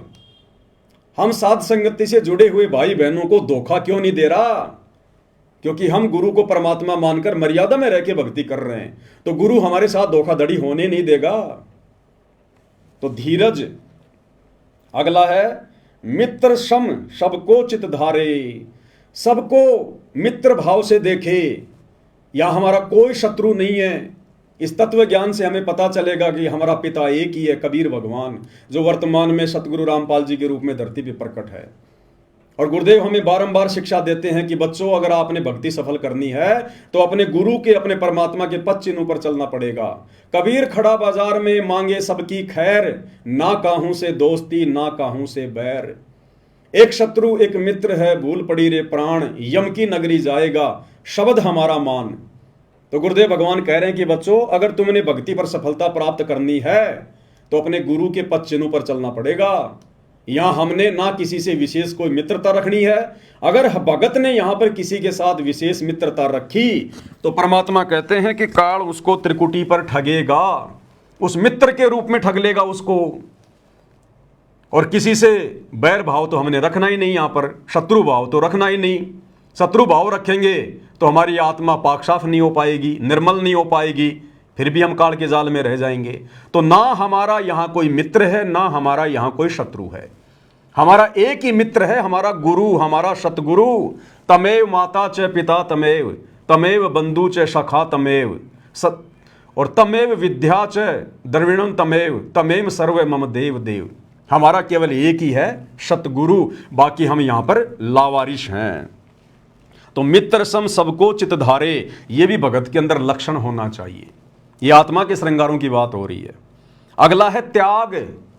एक भगत के अंदर मोक्ष प्राप्ति के लिए त्याग की भावना होनी चाहिए।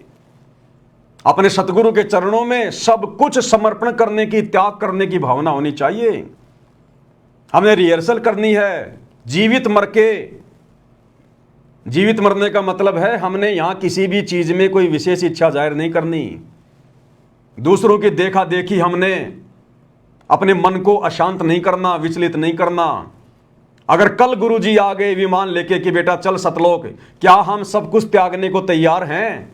क्या हमें इस कदर ज्ञान हो चुका है कि हम इस काल की नश्वर संपत्ति को अपना नहीं मान रहे? हम एक पल में सब कुछ छोड़ने को तैयार हैं या नहीं है? तो हमने रिहर्सल करनी है ये, गुरु के सत्संग सुनकर, ज्ञान को आधार बनाकर, साध संगति के माध्यम से, कि ना जाने मेरा लेने वाला, मेरा लड़ीहार वो कब आ जाए और मुझे उसके साथ में चलना पड़ जाए। जब लड़की का लड़ीहार आ जाता है उसको लेने के लिए, और वो लड़की सब कुछ छोड़ छाड़ देती है 2 मिनट में, लेके अपना बक्सा और अपने पति के साथ में चल पड़ती है। जिस माँ बाप ने उस लड़के को 20 साल तक पाला पोषा, उसकी जरूरतों को पूरा किया, अब उस लड़के का विशेष प्रेम अपने पति में बन गया। पति में, उस पति के लिए अपने माँ बाप के घर को भी छोड़ देगी, अपने सास ससुर को भी छोड़ देगी। जब न्यारे होते हैं, 2 भाई अलग अलग होते हैं, तो 2 मिनट में वो लड़की सबको छोड़ छाड़ के और अपने पति की तरफ जाके खड़ी हो जाती है।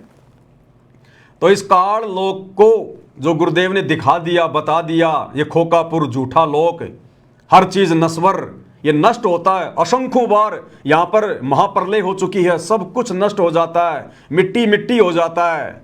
फिर यहां हमारा है क्या?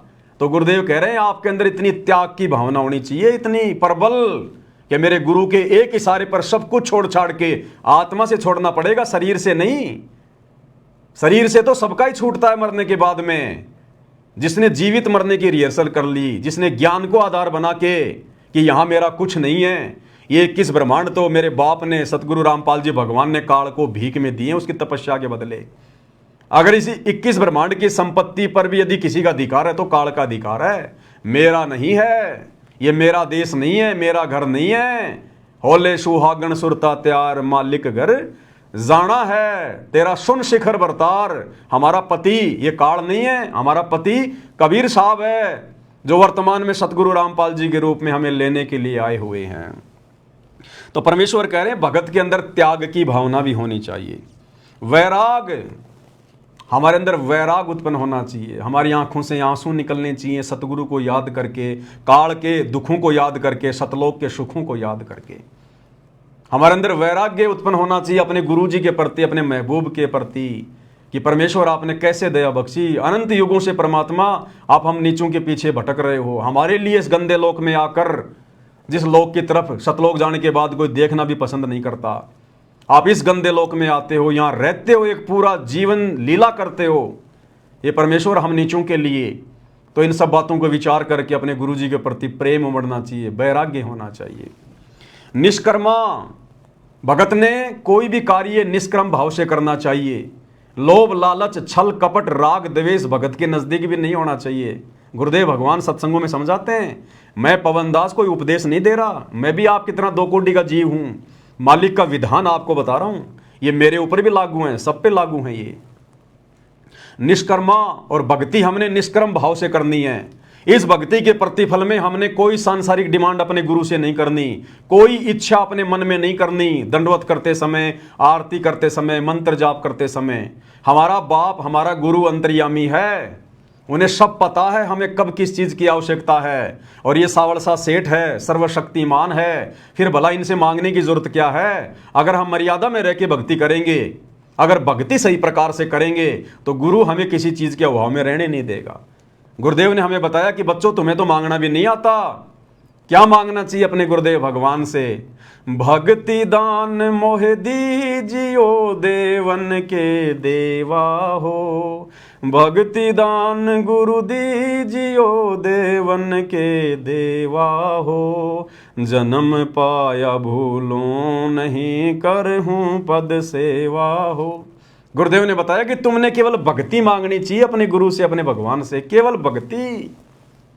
भक्ति में सब कुछ आ गया। गुरुदेव ने एक उदाहरण दिया, एक पिता ने अपने बेटी की शादी कर दी, कुछ समय के बाद में बेटी और उसकी सास का आपस में झगड़ा रहने लगा। तो सास ने अपनी पुत्र वधू के बाप को बुलाया। उसने कहा जी क्यों बुलाया, क्या बात है? बोला जी आपकी जो लड़की है ना इसको ले जाओ आप। बोला जी क्यों, कोई बात भी होगी? बोला जी ये किसी चीज को छोड़ती नहीं है, ये किसी चीज को नहीं छोड़ती है। दही ये खा जाती है, मलाई ये खा जाती है, घी ये खा जाती है, छाछ ये पी जाती है, ये छोड़ती नहीं किसी चीज को।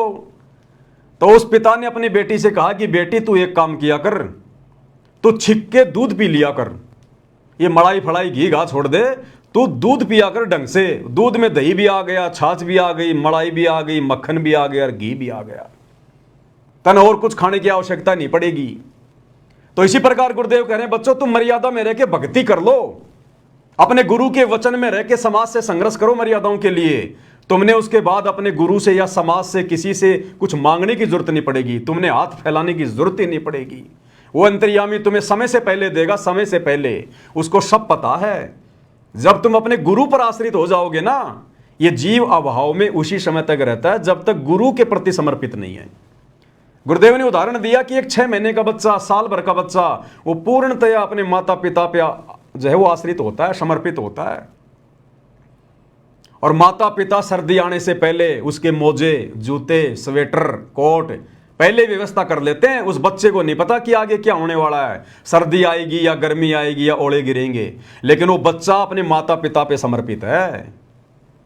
इसलिए माता पिता को चिंता है, जो जाकी शरणा बसै ताको ताकी लाज, जल स्यों ही मछली चढ़ जाती बह जाते गजराज।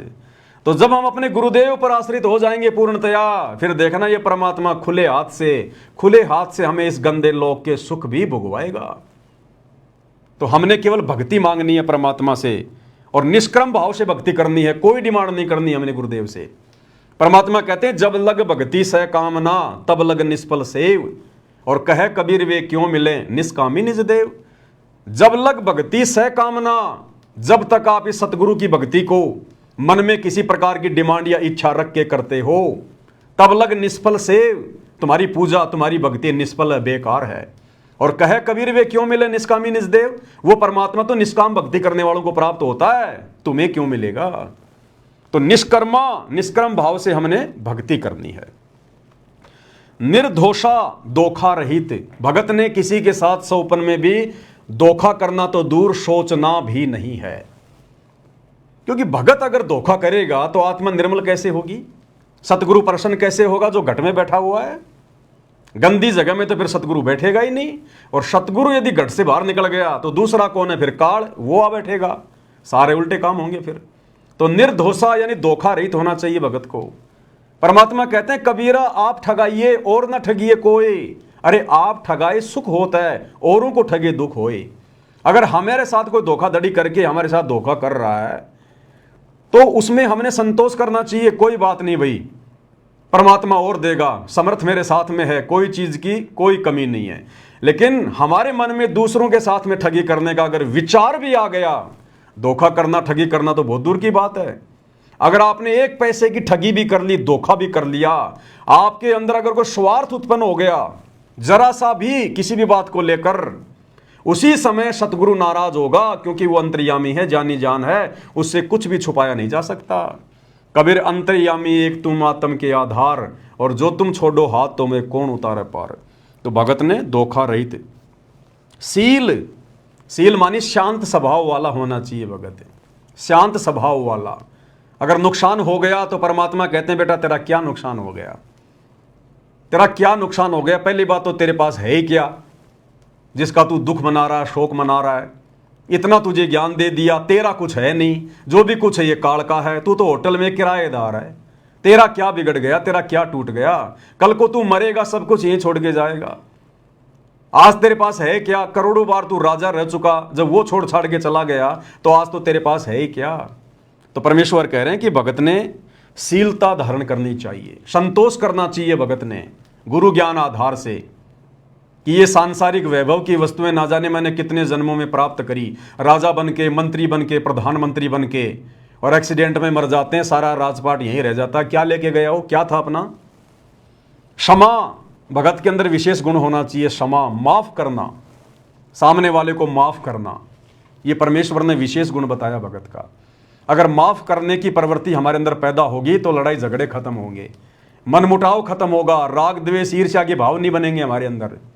तो भगत ने हर स्थिति में सामने वाले को, यदि हमारे साथ में कोई गलत बर्ताव करता है, गलत व्यवहार करता है, गाली निकालता है, बेवजह हमारे ऊपर कोई आरोप लगाता है, परेशान करता है, तो अपने आप को सतगुरु की शरण में, सतगुरु की गोद में बैठा हुआ समझकर हमारे अंदर क्षमा भाव उत्पन्न होना चाहिए कि कोई बात नहीं, मेरे साथ में क्या धोखा करेगा ये, मैं तो खुद ही काल के धोखे का शिकार हूं, मेरे साथ में क्या धोखा करेगा, मेरा तो सतगुरु साक्षी है भाई, मेरा तो सतगुरु सब कुछ है। तो क्षमा भाव होना चाहिए। दया, अब दया बिना दरवेश कसाई, दरवेश यानी साधु, जिस भगत के हृदय में दया भाव नहीं है वो तो कसाई के समान है। तो परमेश्वर ने बताया कि दया भाव भी होना चाहिए।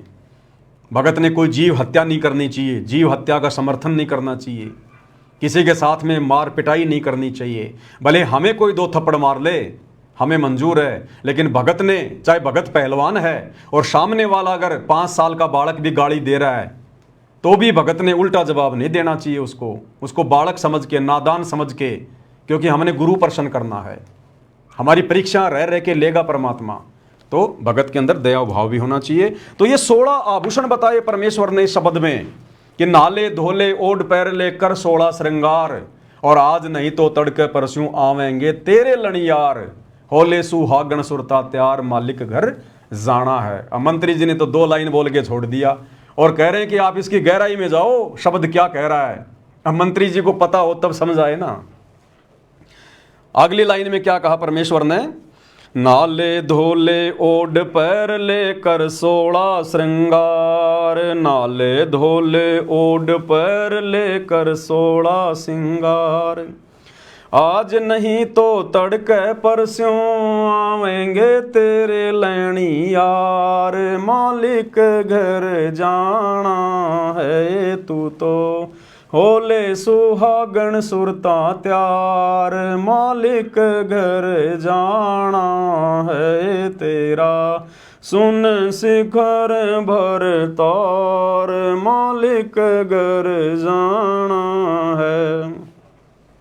क्या कह रहे हैं? आज नहीं तो तड़के परस्यों आवेंगे तेरे लणिहार। परमेश्वर कह रहे हैं समय रहते सत्संग रूपी सरोवर में नाले, मलमल के आत्मा के पाप कर्म धोले, आत्मा को 16 श्रृंगारों से सुसज्जित करके सतगुरु को प्रसन्न कर ले। अगर तूने ये काम समय रहते नहीं किया तो आज नहीं तो तड़के परस्यों आवेंगे तेरे लेवनहार। वो यम के दूत आएंगे फिर हाथों में लेके लठ तेरे शरीर से आत्मा निकालने के लिए। वो तेरे लणियार हैं, वो फिर तुझे लेने आएंगे, मार मार के लेके जाएंगे तांबे की धरती पे, गरम धरती पे तेरे को पैदल लेके जाएंगे सोट मारते हुए। पानी मांगेगा तेरे लठ मारेंगे, भोजन मांगेगा तेरे लठ मारेंगे। तो कहते हैं या तो समय रहते सतगुरु की शरण में आकर भक्ति कर ले, ये गंदी राजनीति छोड़ दे, भक्ति का पाठ पढ़ ले, सतगुरु को प्रसन्न कर ले, अन्यथा वो यम के दूत तैयार खड़े हैं, तैयार तेरी दुर्गति करके लेके जाएंगे, दुर्गति करके। अगली लाइन में क्या बताया परमेश्वर ने? तेरे साथ की ये कितनी जाली तू क्यों लारी वार, तेरे साथ की ये कितनी जाली तू क्यों लारी वार। गुड़िया खेलत जन्म गवाया लाया ये नहीं विचार, मालिक घर जाना है तू तो होले सुहागण सुरता त्यार, मालिक घर जाना है तेरा सुन शिखर भर तार, मालिक घर जाना है। कितनी प्यारी व्याख्या करके बताई है गुरुदेव भगवान ने। आत्मा को कह रहे हैं परमेश्वर कि तेरे साथ की ये कितनी जाली तू क्यों लारी वार, कि हे नादान आत्मा तेरे साथ सतलोक से काल के चक्कर में मुझे छोड़कर जितनी आत्मा यहां आई थी उनमें से कितनी आत्माएं, असंख्यों आत्माएं वापस मेरे साथ जब मैं सतगुरु रूप में आता हूं तो मेरे ज्ञान को समझकर मेरी बात मानकर वापस सतलोक को चली गई। तेरे साथ की कितनी जाली, जो तेरे साथ जो सतलोक से आई थी ना इस काललोक में, वो तेरे साथ की आत्माएं कितनी मेरे साथ वापस सतलोक जा चुकी हैं। गुरुदेव भगवान कह रहे हैं, समझा रहे हैं परमात्मा शब्द के माध्यम से। और तू क्यों लारी वार, तू लेट क्यों हो रही है, तू देरी क्यों कर रही है, तुझे क्या समझ में नहीं आया, तू क्यों देरी लगा रही है इस काल के लोक में? क्या अभी तूने काल की व्यवस्था में सड़ना है? 84 लाख योनियों में धक्के खाने हैं, तेरे क्या समझ में नहीं आया? सतगुरु मिल गया, सब कुछ बता दिया, सब कुछ खोल के रख दिया, साहिब ने भेद दिया सब खोला अपने सतलोक राजधानी का। तो गुरुदेव आत्मा को कह रहे हैं, हे नादान अब तू क्यों देरी कर रही है, सतलोक चलने की तैयारी क्यों नहीं कर रही? तेरे साथ की ये कितनी जाली तू क्यों लारी वार, और गुड़िया खेलत जन्म गवाया लाया है नहीं विचार। तू गुरु के ज्ञान को आधार ना बनाकर असंख्य जन्म तूने बर्बाद कर दिए ये गुड्डा गुड्डी का खेल खेलते हुए। इस काल के लोक में बच्चे पैदा करना, बड़ी गाड़ी लेके आना, बड़ी कोठी बनाना, बड़े बड़े बिजनेस सेट करना, मंत्री पद प्राप्त करना, दुनिया पे राज करने की सोचना, दुनिया भर की संपत्ति इकट्ठी करने की सोचना। कहते हैं ये तो गुड्डा गुड्डी का खेल है, गुड्डा गुड्डी का खेल। और ये झूठा खेल खेलते हुए तेरे को असंख्य जन्म बीत गए, असंख्य जन्म, तेरे कुछ भी हाथ नहीं लगा, तू भिखारी की भिखारी है। परमात्मा कहते हैं जिस प्रकार एक जुआरी व्यक्ति जुए में हारकर अंत में हाथ मलता हुआ जाता है, कहे कबीर अंत की बारी जैसे हाथ झाड़ चले जुआरी। कहते हैं अगर तू सतगुरु के ज्ञान को ध्यान में नहीं रखेगी, भक्ति नहीं करेगी, तो अंत में ये गुड्डा गुड्डी का खेल खेलते हुए जब तेरा शरीर छूटेगा ना, तू खाली हाथ जाएगी यहां से। ये मंत्री पद, ये राजपद, ये प्रधानमंत्री का पद, ये हाथी घोड़े, ये संपत्ति, ये बेटा बेटी, रिश्तेदार, तेरे साथ में कोई नहीं जाएगा।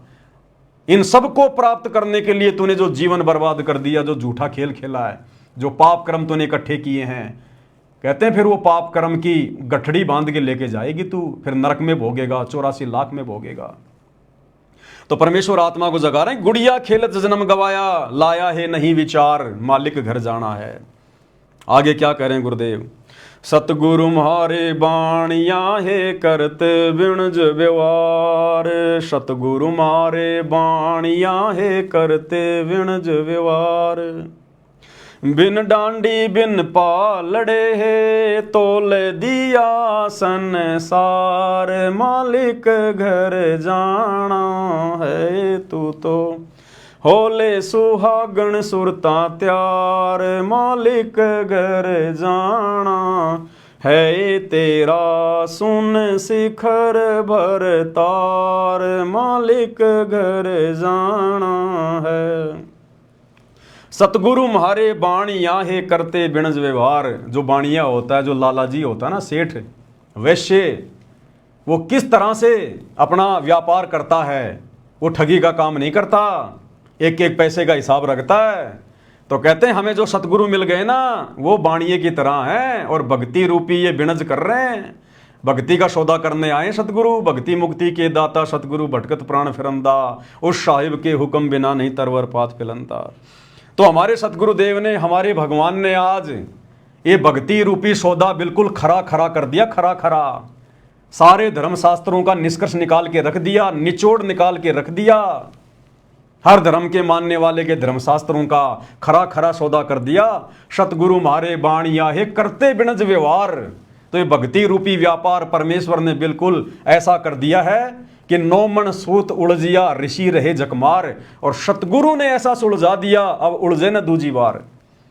जो भक्ति मार्ग के उलझे हुए रहस्यों को धर्मशास्त्रों से सतगुरु रामपाल जी ने सत्संग कर करके सुलझा दिए, सत्संग बना बना के छोड़ दिए। इस कलयुग में नहीं उलझेगा।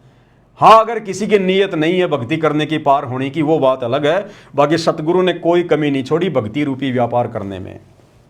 हर चीज को बिल्कुल क्लियर आईने की तरह कर दिया कि भैया तुमने देख लो, अब ये तो है काल, ये है 21 ब्रह्मांड, ये है नकली लोक, और तुम सतलोक में रहा करते थे। सृष्टि रचना के माध्यम से बता दिया तुम क्या सुख भोगा करते थे और कैसे तुम काल के साथ नीचे आए, कैसे आज तुम्हारी दुर्गति हो रही है। एक जन्म में तुम्हारे को इंसान बना दिया, स्त्री या पुरुष। तुम सारे दुखों को भूल जाते हो, गधे कुत्ते सुअर वालों को, हैं, मगन हो जाते हो तुम। जब सतगुरु आता है तो तुम सुनते नहीं, फिर अगले जन्म में गधे कुत्ते बन के फिर तुम रोते हो। फिर तुम्हारा बाप तुम्हारे लिए बार बार यहाँ आता है, भटकता है, तुम्हारे दुख में वो स्वयं भी दुखी होता है। तो परमेश्वर कहते हैं कि मैंने तो सब कुछ निष्कर्ष निकाल के दे दिया, अब तेरी इच्छा, तुझे काल की व्यवस्था में सड़ना है या मेरे साथ में सतलोक चलना है। बिन डांडी बिन पालड़े तोल दिया संसार। बिना डांडी बिना पालड़े के। बढ़िया तो डांडी और पालड़े से तोलता है, गुरुदेव ने तो बिना डांडी और पालड़े के अपने आध्यात्मिक ज्ञान से, अपने तत्व ज्ञान से नीर खीर का निवेरा कर दिया गुरुदेव ने। तो कहते हैं सतगुरु म्हारे बाणिया हे करते बिणज व्यवहार। बिन डांडी बिन पालड़े हे तोल दिया संसार। मालिक घर जाना है। ब्रह्मा विष्णु महेश की क्या स्थिति है, देवी देवताओं की क्या स्थिति है। तुम्हारे को एक बार मनुष्य जन्म मिलता है, फिर 84 लाख योनियों का चक्कर काटना पड़ेगा, भयंकर कष्ट उठाने पड़ेंगे, गधे के शरीर में, सुअर के शरीर में टट्टी खाना पड़ेगा, ऐसी दुर्गति करेगा। राजा बनोगे, सैनिक बनोगे, तुम्हारी गर्दनें कटेंगी, युद्ध होंगे, फिर कुत्ते बनोगे, तुम्हारे सर में कीड़े पड़ेंगे। तो गुरुदेव ने बिन डांडी बिन पालड़े के पूरा अध्यात्म बिल्कुल क्लियर कर दिया। लास्ट में क्या कह रहे हैं गुरुदेव भगवान, सुन सिकर में सेज पिया की हंस हंस कर ले प्यार। सुन सिकर में सेज पिया की हंस हंस कर ले प्यार। कहें कबीर सुनो मेरी सजनी, लूटो न अजब बहार। मालिक घर जाना है तू तो होले सुहागण सुरता त्यार। मालिक घर जाना है तेरा सुन शिखर भर तार। मालिक घर जाना है। सुन शिखर में सेज पिया की। सुन शिखर सबसे ऊपर, टॉप मोस्ट पहले सतलोक। कहते हैं वहां पर तेरे पिया की, तेरे गुरु की, तेरे भगवान की सेज है, उसका सिंहासन है वहां पर। और हंस हंस कर ले प्यार। अपने गुरुदेव के लाड़ लड़ा वहां पर, जितना मर्जी सुख भोग, जितने मर्जी दर्शन कर, तू वहां स्वतंत्र है। वहां कोई पढ़ाई नहीं, कोई लिखाई नहीं, कोई काम धंधा नहीं, कोई रोग नहीं, कोई बीमारी नहीं, कोई छल कपट नहीं, कोई वहां पर कोई गरीबी नहीं, कोई दारिद्रता नहीं, कोई लड़ाई झगड़ा करने वाला नहीं, कोई मुकदमाबाजी करने वाला नहीं, शरीर में रोग नहीं, अखंड सुख है वहां पर। ना ये शरीर वहां बूढ़ा होता, ना वहां पर मृत्यु होती। केवल एक बार जन्म होगा आत्मा का सतगुरु की शब्द शक्ति से, उसके बाद ये आत्मा युवा अवस्था में आ जाएगी, फिर सदा युवा ही रहेगी। ना वो आत्मा कभी मरेगी, ना आत्मा का विनाश होगा, और ना ऊपर के चारों लोकों का कभी विनाश होगा। तो परमेश्वर कहते हैं कि सुन शिखर में सेज पिया की हंस हंस कर ले प्यार, और कहे कबीर सुनो मेरी सजनी, लूटो न अजब बहार, मालिक घर जाना है। कहे कबीर सुनो मेरी सजनी, यानी हम आत्मा है, वो हमारा बाप, हमारा परमात्मा है, वो हमारा सजना है, हम उसकी सजनी हैं, वो हमारा महबूब है, हम उसकी प्रियतमा हैं। आत्मा और परमात्मा का अभेद संबंध है। तो परमेश्वर प्यार में, लाड़ में कह रहे हैं, कहे कबीर सुनो मेरी सजनी, है मेरी प्यारी आत्मा, लूटो न अजब बहार, अजब बहार। जो सुख यहां तुम्हें महास्वर्ग में भी देखने को नहीं मिलेंगे, छींट भी नहीं है, वो सुख तुम्हें, अखंड सुख तुम्हें सतलोक में मिलेंगे वहां पर। तो कहते हैं चलो निकलो इस गंदे लोक से। तो इस शब्द के माध्यम से परमेश्वर कबीर जी ने हमें यह समझाना चाहा, हमें यह संदेश देना चाहा। अब इस शब्द की गहराई को यदि कोई मंत्री जी समझ जाए तो क्या वो ये राजपद स्वीकार करेगा क्या, जिस राजपद में निरेक जो है वो कर्म फोड़ने के अलावा दूसरा कुछ भी नहीं है। कितनी झूठ बोलनी पड़ती है, कितने झूठे वादे इरादे करने पड़ते हैं, सारा दिन टेंशन में, और मिलता अंत में कुछ नहीं भैया, मिलता अंत में कुछ नहीं है। 10 15 20 साल राज कर लो, उसके बाद क्या करोगे, खुद के बच्चों से सेवा कराने के काबिल भी नहीं रहोगे बिना भक्ति के। ये दुर्गति होगी फिर अंत में, पार्कों में अकेले बैठे रहोगे, कोई तुम्हें नमस्ते करने वाला भी नहीं मिलेगा। और शरीर इस तरह से घेर लेता है इन मंत्रियों के शरीरों को। भारत देश का इतिहास उठा के देख लो, जितने भी प्रधानमंत्री हुए हैं किसी न किसी रोग से मरे हैं, एक्सीडेंट में मरे हैं, अकाल मृत्यु हुई है। बिना सत भक्ति के आज हमारे भारत देश के इतिहास में जितने भी संत महात्मा हुए हैं, बड़े बड़े ऋषि मुनि हुए हैं, आज इतिहास उठा के देख लो, सबकी दुर्गति से मौत हुई है, सबकी दुर्गति से। दास इसके ऊपर पहले वीडियो बना चुका है। केवल संत भगत, सच्चे सतगुरु की सच्ची भक्ति करने वाले, नरसिंह भगत को देख लो, धना भगत को देख लो, धर्मदास जी को देख लो, गरीबदास जी को देख लो, नानक जी को देख लो। परमेश्वर ने उनका ऐसे शरीर छुड़वाया जैसे पका हुआ आम जरा सी हवा लगते नीचे गिर जाता है। उनको कष्ट नहीं उठाना पड़ता, हाय हाय नहीं करनी पड़ती। भगत का शरीर हॉस्पिटल में हाय हाय करके नहीं छूटता, भगत कभी एक्सीडेंट में नहीं मरता, अकाल मृत्यु नहीं होती। सतगुरु की सच्ची भक्ति करने वाला। तो मंत्री जी को अगर ये शब्द समझ में आ जाता तो मंत्री जी कब का इस्तीफा देकर सतगुरु रामपाल जी से उपदेश लेकर अपनी भक्ति कर रहे होते आज। तो भाई और बहनों, ये सारी बातें तो आज गुरुदेव भगवान ने आप और हमें समझाई है। तो आगे वीडियो में बढ़ते हैं। अब मंत्री जी आगे क्या कुछ कह रहे हैं, क्या कुछ समझा रहे हैं।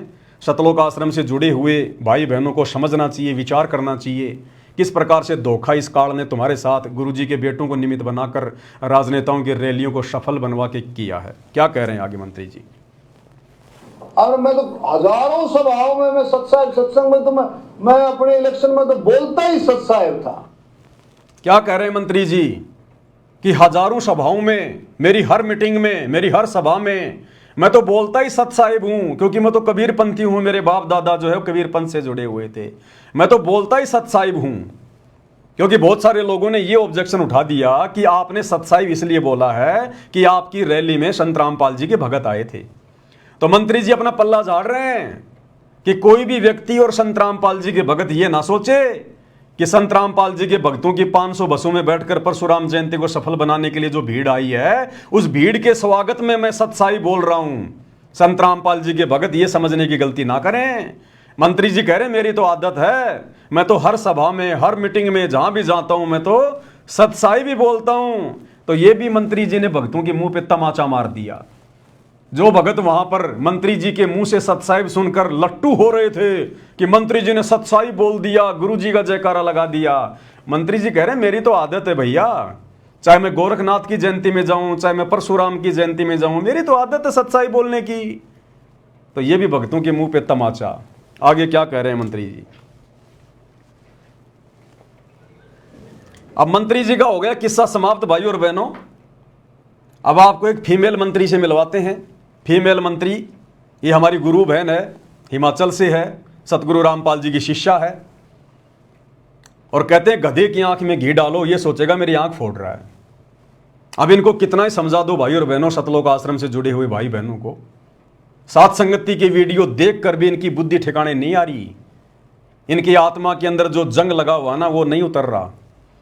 अब एक तरफ तो परमात्मा कहते हैं बच्चों तुम्हारी अग्नि परीक्षा का समय चल रहा है, गुरु तो रो रो के सत्संग भेज रहा है हिसार जेल से कि किसी तरह से इनकी आत्मा पिघले, भक्ति में ज्यादा इनका मन लगे, मर्यादाओं की तरफ आगे बढ़ें, संघर्ष करें, गुरु को प्रसन्न करें, नहीं तो काल खाएगा। ऊपर से सात संगति के माध्यम से परमात्मा ने कई हजारों वीडियो बनवा दिए, उसके बावजूद भी इनके कान पर जूं भी नहीं रेंग रही।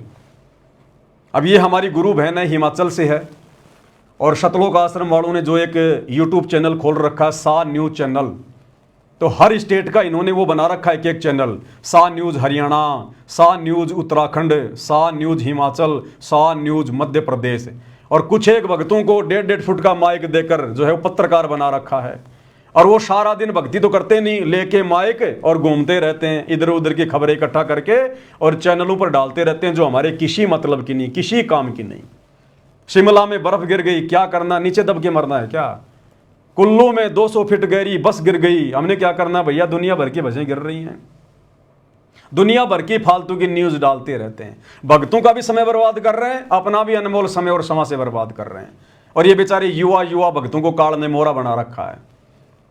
अब इस बहन को बताओ, समझाओ इस बहन को कि बहन जी ये जो दुपट्टा है ना, दुपट्टा ये फांसी लगाने के लिए नहीं डाला जाता गले में, ये दुपट्टा माता बहनें अपने सिर को ढकने के लिए यूज लेती हैं। लेकिन ये तो पत्रकार है, भगत थोड़ी है, ये तो पत्रकार बन गई, भक्ति गई भाड़ में, भगत तो दूसरे नंबर पे है। सबसे पहले तो ये पत्रकार है सा न्यूज चैनल की। अब ये अपने घर की छत पे खड़ी होके रोजाना वीडियो बनाती है, ये सा न्यूज चैनल पे जाके देखना, रोजाना वीडियो बनाती है ये। आज हिमाचल के मौसम के क्या हाल हैं, खुद का मौसम बिगड़ा हुआ है। जिस दुपट्टे को सर पे रखना चाहिए था, और ये तो वैसे भी भगत है, आम जगत की माता बहनें भी इतनी निर्लज नहीं है जितनी सतगुरु रामपाल जी की शिष्याएं हैं। आम समाज की माँ बहनें बेटियां भी अपने सर को ढकती हैं कोई वीडियो बनाने से पहले या समाज में कहीं बाहर निकलने से पहले, और ये देखो सरेआम। और अब सुनो मौसम के हाल। वैसे तो सतलोक आश्रम मैनेजमेंट हरियाणा का और उनसे जुड़े हुए अंध भक्तों का पूरा मौसम बिगड़ा हुआ है, लेकिन फिर भी ये मौसम के हाल बता रही है, रोजाना वीडियो बनाती है। अब बताओ हम बैठे कोई राजस्थान में, कोई हरियाणा में, कोई कहां पर, और ये कहते कि हिमाचल के सोलन कोई सिटी है, वहां के मौसम का हाल बता रही है छत पे खड़ी होके, और इस वीडियो को फिर डालेगी। फिर ये सतलोक आश्रम वाले भगत इस वीडियो को देखेंगे और नीचे फिर वो कमेंट्स पढ़ना उन भक्तों के, आश्रम से जुड़े भक्तों के, वेरी नाइस रिपोर्टिंग, वाह बहन जी वाह, very nice, your look very nice, यानी तुम बहुत सुंदर दिखाई दे रही हो, अपनी बहन को कह रहे हैं। और कह रहे हैं तू जो ये वीडियो बना रही है ना, मौसम का हालचाल हमें बता रही है, कहते हैं वेरी नाइस रिपोर्टिंग, वाह मजा आ गया, क्या बताया आपने। और ये आगे से आगे उमंग में भरती जा रही है कि भगत मेरी तारीफ कर रहे हैं, मेरी प्रशंसा कर रहे हैं। ये नहीं पता काल तुम्हारा मौसम बिगाड़ रहा है। क्या कह रही है बहन जी, सुन लीजिएगा। ऐसे न्यूज हिमाचल प्रदेश देख रहे तमाम दर्शकों को मेरा नमस्कार। मैं दीपशिखा हाजिर हूं आप सभी के सामने। दर्शकों, आप सभी को बताएंगे कि आज और आने वाले आगामी दिनों में मौसम किस प्रकार से बना रहेगा। अच्छा। सुबह के बज चुके हैं 7 और हम आपके साथ लाइव जुड़े हैं सोलन शहर से जी। अगर बात करें कल की मौसम की, तो कल का मौसम पूरी तरह से साफ था, लेकिन जो आज का मौसम है, आज सुबह बहुत तेज वर्षा हुई है। अगर आप करें इस समय जो सोलन शहर की जो ताजा तस्वीरें हैं वो हम आपको दिखाते हैं। दिखाओ। जो सोलन शहर का जो ताजा मौसम है वो इस प्रकार से बना हुआ है। कैसे? जो आसमान में है वो बादल गरज रहे हैं। अच्छा। आप देख सकते हो सोलन शहर की ये ताजा तस्वीरें। अच्छा। मौसम इसी प्रकार से अपना रुख कल से बदल रहा है। अच्छा। आप देख सकते हो कि मेघ गर्जन हो रही है। अच्छा। और जो धीमी धीमी हल्की सी फुहारे बारिश भी लगना शुरू हो चुकी है। अच्छा। चारों तरफ बादल छाए हुए हैं। अच्छा। साथ ही में आप देख सकते हो कि दिखाओ धीमी सी धूप भी आ रही है। अच्छा। लेकिन अगर सुबह की बात करें तो सुबह बहुत तेज वर्षा सोलन शहर में हुई है। दर्शकों, जिस प्रकार हिमाचल प्रदेश में आजकल मौसम का दौर चला हुआ है, मई का जो पूरा महीना है वो बारिश में निकल गया है। मई का पूरा महीना बारिश में निकल गया। बताओ, पूरा महीना बारिश में निकल गया मई का। तो सुना आपने सतलोक आश्रम से जुड़े हुए भाई बहनों की रिपोर्टिंग। ये कर रहे हैं, ये भक्ति नहीं कर रहे, इनके खुद का भक्ति वाला मौसम बिगड़ा हुआ है और दुनिया को सोलन के मौसम की जानकारी दे रही है। अरे क्या करना हमने यार, अरे हम भक्तों ने क्या लेना देना इस मौसम का। ये तो ऐसे चलता रहता है, सृष्टि का नियम है। ये दुनिया भर के टीवी चैनल रात दिन यही तो दिखाते हैं, तुम भी उन्हीं चीजों में फंस गए। तो ये है सतलोक आश्रम से जुड़े हुए भगत भाई बहनों का मौसम। अब बताओ भाई और बहनों, भक्ति कहाँ है? कहाँ है भक्ति? फालतू के वीडियो, दुनिया भर की बकवाद, कितने भक्तों का समय बर्बाद होगा, कितने भक्तों की सांसें बर्बाद होंगी इन फालतू की वीडियो को देख के, और मिलेगा क्या? अरे भगत बैठा राजस्थान की गर्मी में और सोलन में गिर रही है बर्फ, उसका तो मन दुखी होगा कि राजस्थान में क्यों नहीं गिर रही। ये बहन तो बड़े आनंद ले रही है बर्फ के, ओह मीठी मीठी फुहारे गिर रही है ऊपर से। बहन कह रही है कि आज का मौसम, बादल गरज रहे हैं, तो बादल भौंकेंगे क्या? अरे बादल गरजते तो हैं, भौंकते थोड़ी। ऐसी तो ये रिपोर्टिंग कर रहे हैं। बताओ अब ये भक्ति, बताओ क्या ड्रामेबाजी हो रही है भाई और बहनों। ये काल तुम्हारा मौसम बिगाड़ देगा आने वाले समय में। क्या बताएं भाई और बहनों, बहुत लंबी चौड़ी कहानी है। अब आज के वीडियो को परमात्मा की दया से हम यहीं समाप्त करेंगे, क्योंकि भाई और बहनों परमात्मा कहते हैं समझों की मति न्यारी, साधो समझों की मति न्यारी। जो गुरु से ज्ञान को समझ चुके हैं ना, उनको तो चिंता हो गई अपने आत्म कल्याण की। इस प्रकार के फालतू की वीडियो बनाना, फालतू की बातें करना, राजनीति की रैलियों में धक्के खाना, वो भगत बिल्कुल स्वप्न में भी नहीं सोचेगा। कहते हैं संतोष समझों की मति न्यारी। तो समझदार हो गए ना भगत, उनकी तो बुद्धि का लेवल ही अलग हो जाता है, उनके विचार ही अलग हो जाते हैं अध्यात्म में। चिंता लगी रहती है 24 घंटे मीठी मीठी कि हे भगवान कोई मर्यादा ना टूट जाए, मेरा गुरु मुझसे रुष्ट ना हो जाए। मैंने एक बार सतलोक में रुष्ट किया था, कितनी लंबी सजा भोग रहा हूं, और आज बड़ी मुश्किल से मेरा दाव लगा है। अगर गुरु जरा भी नाराज हो गया तो मेरा मौसम बिगड़ जाएगा फिर। और एक बार मौसम बिगड़ा और बिगड़ा, फिर 84 लाख योनियों में फिर बिगड़ता ही चला जाएगा। तो भाई और बहनों, दया है परमात्मा की, पूज्य गुरुदेव भगवान की। परमेश्वर ने दास को थोड़ा सा समय दिया लाइव आने के लिए, भगत भाई बहनों के साथ में ज्ञान आधार से चर्चा करने के लिए। दास इस काबिल तो नहीं है, योग्य तो नहीं है, लेकिन गुरुदेव भगवान जिसके साथ होता है तो परमात्मा थोड़ी बहुत फूफा अपने भगत के ऊपर भी दया कर देता है। उनके आशीर्वाद से, उनकी छत्र छाया से ये सब कुछ होता है। एक छोटी सी बात, विशेष बात, क्योंकि जब मेरे सामने इस प्रकार की बातें आती हैं तो किसी भगत भाई बहन को कोई भ्रमणा ना हो जाए, इसलिए उसका समाधान करना बहुत ज़रूरी होता है। दास कल परसों लाइव देख रहा था, एक भगत जी का मध्य प्रदेश से, नाम मुझे पता नहीं, 2-3 भगत मिलकर लाइव आ रहे थे। मैंने भी उसमें थोड़ा सा एक कमेंट्स किया था कि भाई ठीक है, लगे रहो इसी प्रकार से। तो वो भगत जी कह रहे थे अपने लाइव में कि जो पवन भगत जी हैं, आप उनको छोटी मोटी आत्मा मत समझना, कोई छोटी मोटी शक्ति मत समझना। पवन भगत जी को गुरु जी ने अपनी विशेष जो शक्तियां हैं, जो पावर है, वो दे रखी हैं। तो भाई और बहनों देखो, भावनाओं में आके भगत कुछ भी कह सकता है। हालांकि भगतों को इस प्रकार से नहीं बोलना चाहिए, क्योंकि ये कलयुग की बिचली पीढ़ी का समय है और ना परमात्मा ने आज से पहले अपनी शक्तियां किसी को दी। अगर भगवान अपनी शक्तियां देगा तो फिर दूसरा ना फिर भगवान हो जाएगा। हम जीव हैं, जीव ही रहेंगे। आशीर्वाद दे के परमात्मा जो मर्जी अपना काम करवा ले। 650 साल पहले बनारस के तोताद्री शहर में परमात्मा ने पंडितों के भंडारे में भैंसे राम को आशीर्वाद देकर वेद मंत्र बुलवा दिए, संस्कृत में और हिंदी में अनुवाद भी करवा दिया। तो क्या भैंसा राम भगवान बन गया? कोई विशेष शक्ति आ गई भगवान की? तो ये हमारी गलती है, हमारी कमजोरी है। जो भाई लाइव आ रहा था, ये बातें बोल रहा था, उसने अपनी गलती की गुरुदेव से माफ़ी मांगनी चाहिए दंडवत करके।